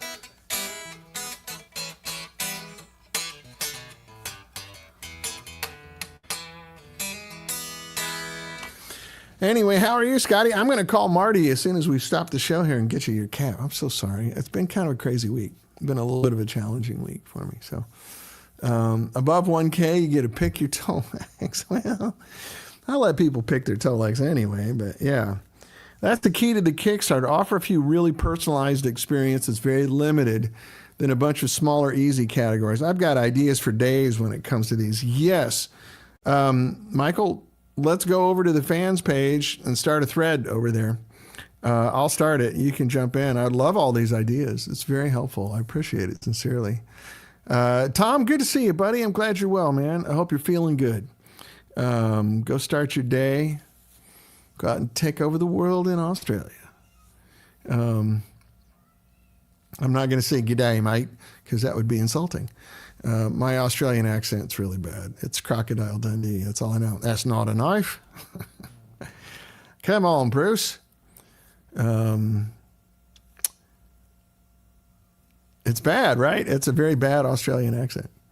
20K, you get a free 412.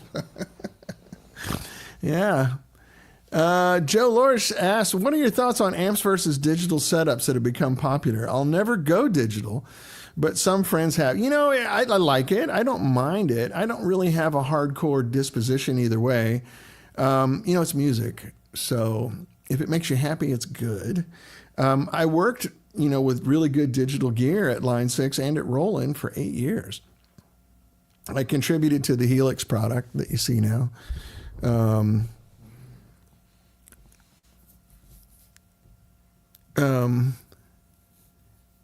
Hey, Ross, how are you, buddy?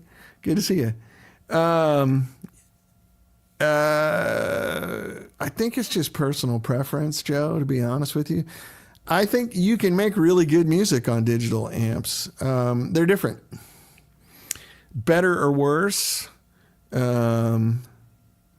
What's NUX? Michael Branson, I'm sorry, I don't know what that is. Better or worse, I don't think is the way to compare digital and analog stuff. They're just different. To me, if you're playing really high gain stuff, a digital brand, okay, I'm sorry. If you're playing really high gain stuff, I don't think it makes a difference. Like, you can do whatever you want. High gain amps are easy to fake. You get to a certain amount of distortion where it's just like, all right. But when you get into medium gain and clear sounds, clean sounds, to me, humble opinion, take it with a grain of salt, the tubes sound better. And you can never quite get that. Now, I hear a bunch of digital models of clean amps that sound great. They're really good. I could play with them. I'd be happy. They're just different. Doesn't mean they're bad. They're just different. So if your premise is it has to sound exactly like a tube amp, I think you'll always be unhappy. If your premise is I just want to have fun and play some music, and then you can have a good time. Long answer to a short question. I think they're usable. I think they're fun. I think it's functional. It's not my thing. But I hear other people use them, and they sound killer. Like, it's all fine. What's funny is a lot of my customers from the first chapter of 65 have switched over to Helix and what's the German lunchbox thing? Why am I blanking? Anyway, digital stuff, right? And they always say, yeah, man, if you can make me an amp that's, reliable. Oh, okay. Yeah, I will. Check it out, Michael. Thank you. I would rather have that, but Mark Saulnier is kind of hitting it right here. Like, through the PA system, people can't tell the difference. It doesn't make any difference. It does feel different when you're playing. It's like driving a car with power steering instead of rack and pinion steering. A car with an automatic transmission versus a car with a stick. It's a different experience. Not a bad experience. It's just different. So, it's what it is. Better or worse is up to you. So, Joe, I'm tending like you. Like, part of me just likes the fact that it's this, like glass bottles heating up. And,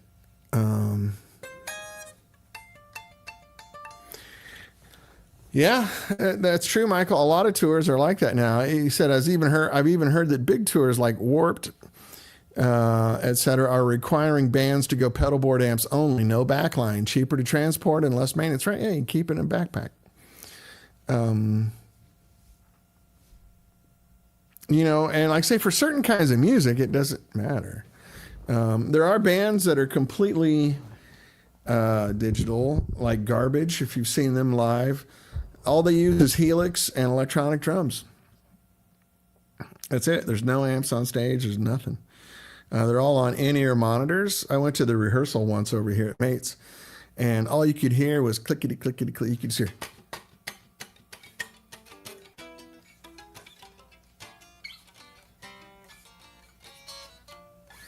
That's all you could hear in the room. And then I went in the control room where they're mixing it, and it sounded like you were at JFK Stadium in New York getting your head blown off. It was really pretty cool. But it's garbage, like, I don't mean it's garbage. Like, the band is garbage. the band is named Garbage. Let me say this correctly. You don't go there to hear classic guitar sounds. You go there to hear pop songs, you know. So guys like Joe Bonamassa or John Mayer or Scotty Bratcher, guys like that are probably not going to go tube because there's a certain amount of expression there. I mean, I'm tired, man. Not going to go digital. They're going to stay tube. And hey, Mark Stoddard, how are you, buddy? And for that reason, there's a certain amount of vocabulary you can only get out of tubes. Mark says, decades ago, I gigged a Mesa Boogie Mark IV, and other guitarists had a predecessor Quadraverb GT. Always hated the sound. Spot on saying audience will not hear the difference. I think modelers will never have the touch sensitivity, in my opinion, of tube amps. They don't right now. They might in the future. I mean, I've kind of seen behind the curtains, you know, the technology is getting better and better, but it's not getting better rapidly. You know, like when I first got exposed to Helix, it was 2016, I think.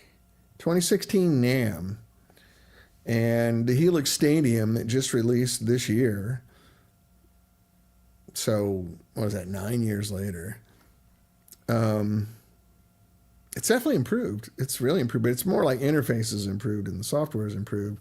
The models are better. They're definitely better. They're definitely improved. Are they 9 years improved? What's the German thing that looks like a lunchbox? Why am I blanking on the name? Can you guys help me out here? Crap. Anyway, and then there's the other one, the rack mount one. I just don't care. I hate to say it, but so anyway, but like I say, when you're listening to in a loud, boomy room, Hughes and Kettner, is that it? Hughes and Kettner's Kemper, thank you. Kemper is close. Yeah, see, look at us. We're all tube amp guys. We don't fucking know. Kemper, thank you.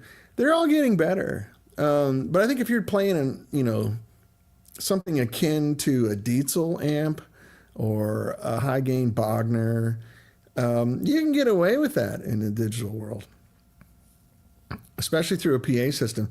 You're playing, you're in a basketball arena, or you're in a boomy nightclub or whatever. People can't tell the difference. And PA systems in nightclubs are usually pretty bad. And,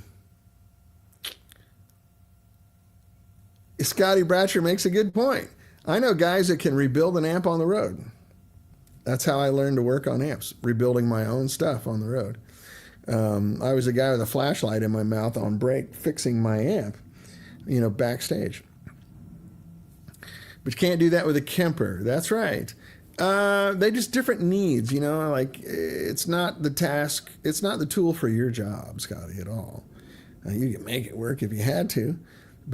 And maybe some people in the audience might not know the difference. Some people probably would at your gig. But for a regular, just, pop gig or hard rock, heavy metal gig or, whatever, I don't know.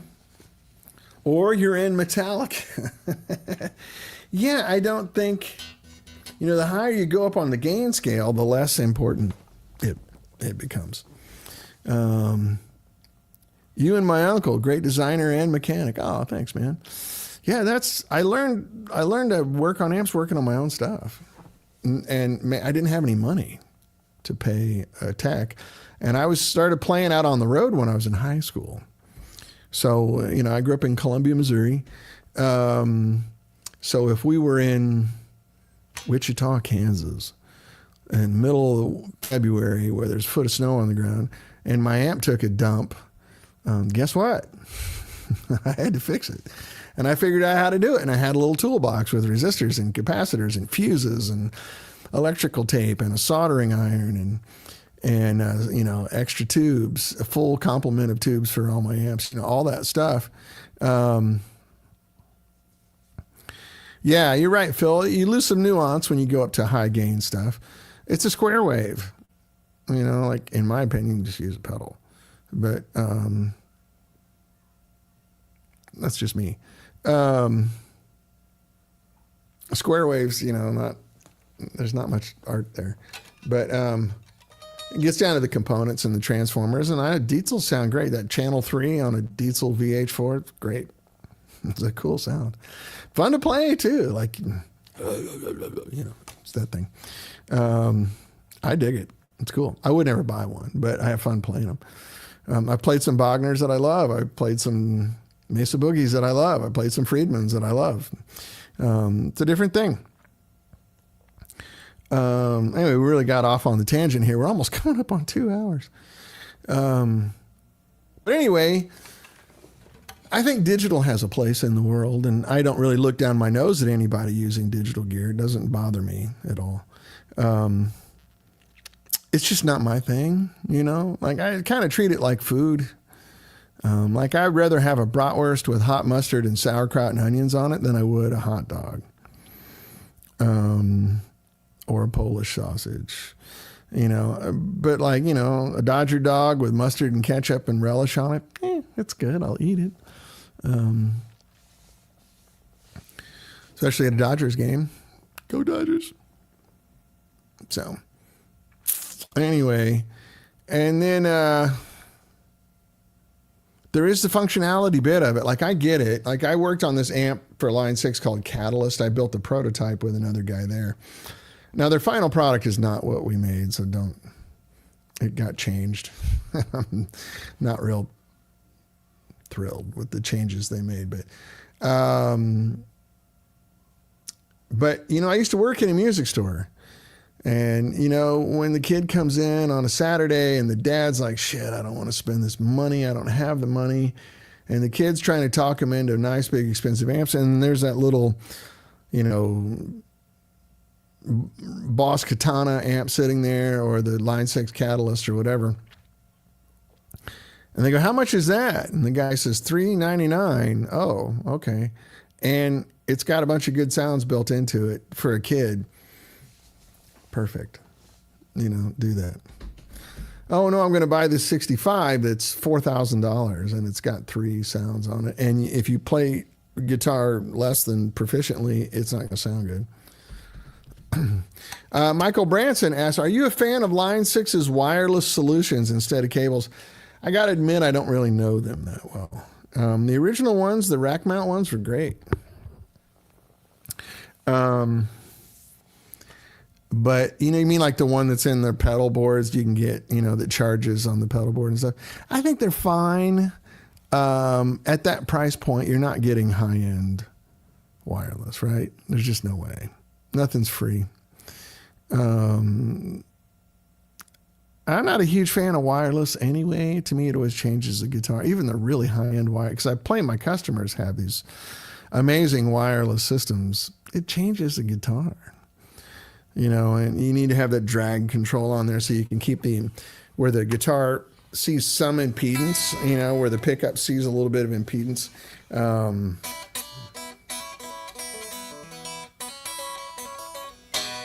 Well, the joint was rocking,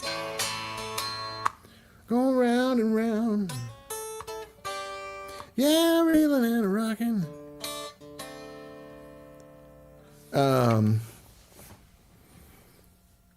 Not even the air we breathe.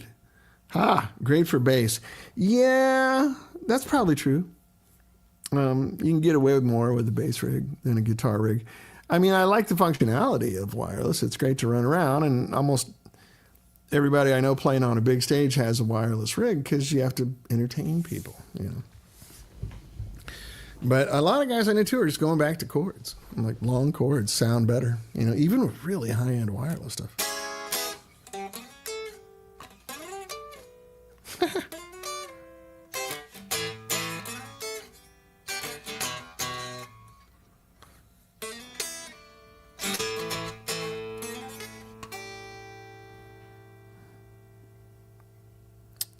Thanks, Phil. Good to see you too, buddy. Wish I could see your face as well. I should probably pack it up. We're almost 2 hours now. It's getting dumb. And I'm starting to play Chuck Berry and get distracted. Well, the joint was rocking, going round and round. Yeah, reeling and rocking. What a crazy sound. And they never stopped rocking till the moon went down.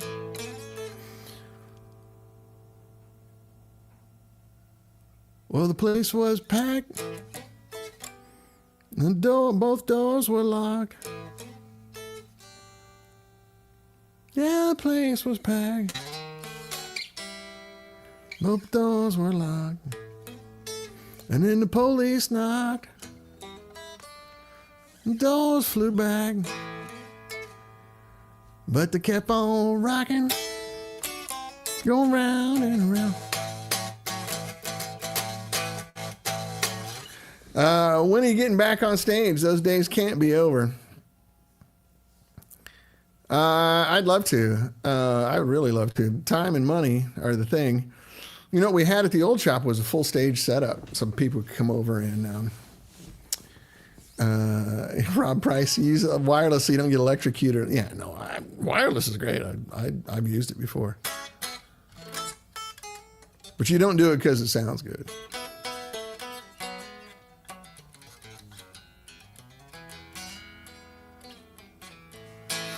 But yeah, Michael, I would love to get back on stage. There's an age thing to it. I either want to play in a rock and roll band.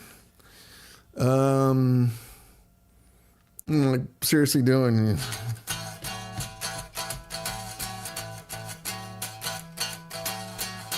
playing real rock and roll.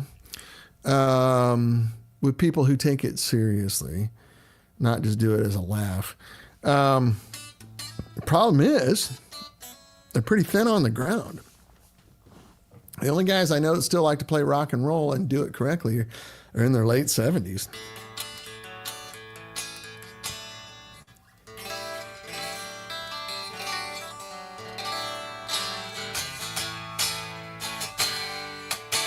Man, this guitar's so resonant and ringy.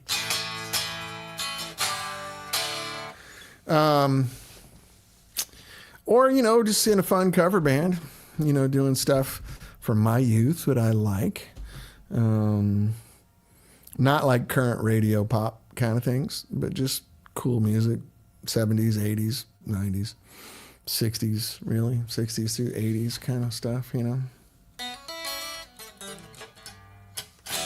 There's a lot of music that I would never have been caught dead playing when I was a kid that I'd play now for fun, yeah.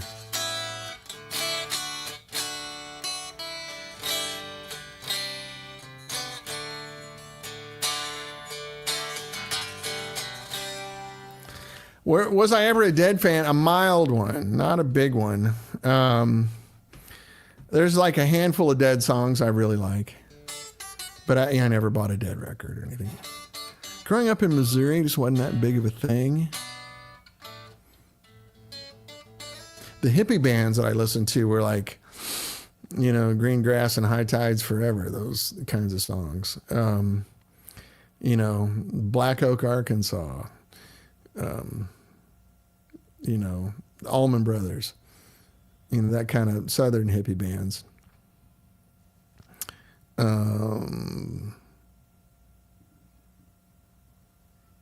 Yeah, I'm with you on that, Michael. I don't know if you live here in LA. I liked all that music when I was 12. That's the thing. Growing up in Missouri, it's kind of the confluence of a lot of different music styles. There's a lot of rock and roll, a lot of country, a lot of pop, a lot of bluegrass, and a lot of jazz. You know, Kansas City is one of the big jazz hubs in the world, which means there's also blues guys there.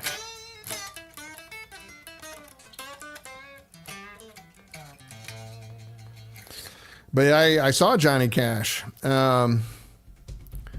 Green Grass and High Tides Forever. That's right. That's a great song. We know what it means.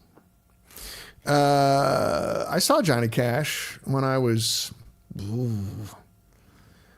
oh, that's right. That's right. You're by my cousin Andy. You met my cousin Andy. That's right. I forgot. Pardon me for forgetting. Yeah, I saw Cash. I think I was in 6th grade.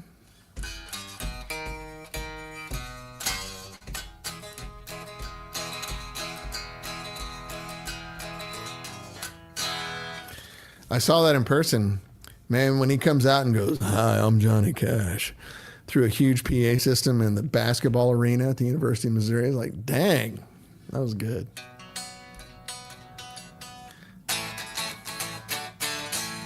I felt love is a burning thing. I fell into a burning ring of fire. I went down, down, down, and the flames cloud higher. And it burns, burns, burns. Ring of fire, ring of fire. I saw Ray Charles in Columbia when I was a kid. I saw B.B. King. All sorts of bands. I never saw the Beatles. Never saw Elvis.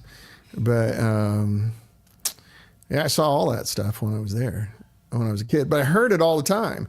And I would, hear Johnny Cash and then hear Led Zeppelin. Sometimes on the same radio station. KFMZ in Columbia, Missouri. They threw a pretty wide net. Ram Jam. I saw Ram Jam at the hockey arena in Columbia, Missouri with their one song, Black Betty. It was kind of a sad show because they were warming up for Styx, I think. I was just talking about this recently. Styx is from Illinois, so they came over all the time.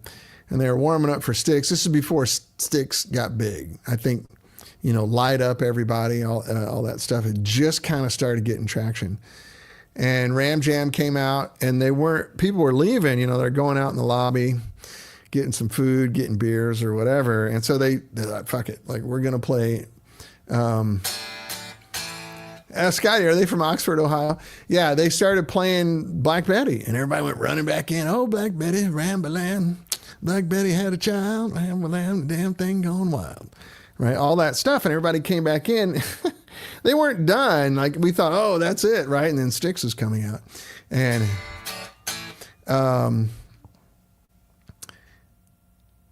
then they kept going, and no one knew the other song, so everybody left again. And then they closed out their set again with Black Betty. They played it again. And everybody went running back in. So this has got to be it, right? And it's a great song. Black Betty's fun. And they played the hell out of it.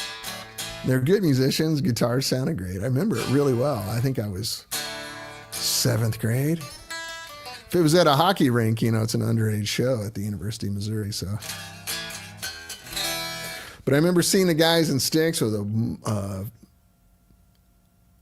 50-watt Marshall half-stack white Tolex. And I'm blanking. It wasn't Tommy Shaw. It was the other guy. Help me out. I'm blanking on his name. The other guy, the tall guy, other guitar player in Styx. And he had a white, like karate kind of outfit on, with bell bottoms and stuff. And he had his white Marshall half stack. And he was playing an Explorer. And man, that shit sounded good. I was like, this is before Styx became a pop band, right? They were still a rock band. Once they started making money, though, got a taste of that money, they started writing those pop songs, which I'd do the same thing. You're not a sellout, you're smart.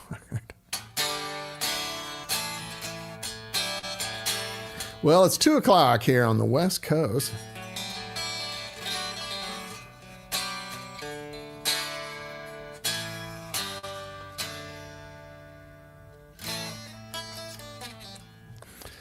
Dennis T. Young can give it. Yeah. Saw him when he was in the late 60s and still belting like, great voice. He could nail it.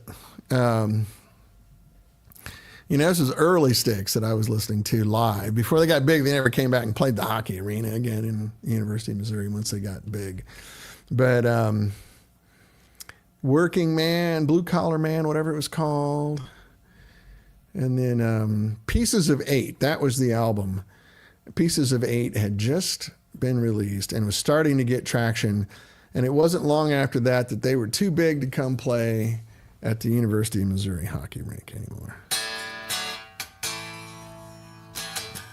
Heard that song, Light Up Everybody. And everybody was like, big joints and lighters in the air. It was a big party in the 70s.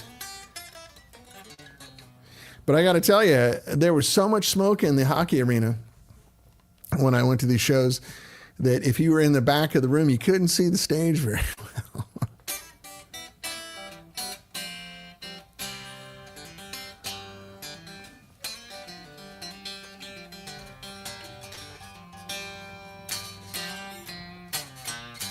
Well, I should go, fellas. Man, fun 2 hours. Thanks for sticking around. I still got a bunch of people here. So let's get a thread going on the fans page about the Kickstarter. Because as I'm sitting here talking to you guys about it, it seems like that's really what we need to do. Because I'm gonna go dead on the vine here waiting for people to move. It's really getting to be bad. And I'm excited about these products. I've got an amp guy you might want to connect with. He's in Nashville, spends the majority of his time tuning Fenders and Marshalls for session guys. Sure, absolutely. Joe Lors, Dan did a cool interview with Styx. Dan who? Makes his own amps too. Oh, Dan Rather. Oh, right. Yeah. Dan Rather. Yeah, he does good music interviews, doesn't he? That's cool, Michael. Hook a brother up. I like it. It sounds good. Yeah, those guys were good. I mean, they had some really great records. When they got into the Domo Arigato Misto Roboto, you know, that was kind of tough to watch. But I understand, you know, they're going for the radio stuff. And I heard that really caused a rift in the band. But the early version of Styx was killer. They were a fun rock and roll band. They were really good. And it was a party. They knew how to put on a show. They didn't just stand there and look at their shoes and play. Like, they were good entertainers. It was good influence on me when I literally went to see him when I was 12 or something, 12, 13 years old, yeah, junior high. Anyway, I got to go. You got to go. 326 gets the most spins in the hour. There you go. Right on. Anyway, I got to run. You got to run. I need to eat some lunch. Aren't you guys hungry? Of course, for Scotty Bradshaw, it's dinner time. And Scotty, I'm so sorry I haven't got that capacitor out to you. I will remedy that ASAP. Anyway, I got to run. I love you guys. Thanks for sticking it out. 2 hours today. Crazy. It was a good time. And we will see you next week from San Diego with Ron Ellis. Next week, Ron Ellis, San Diego. Yay. Come prepared to ask questions and talk to the man himself. You're going to like it. It's really nice. Anyway, got to run. I love you, mean it.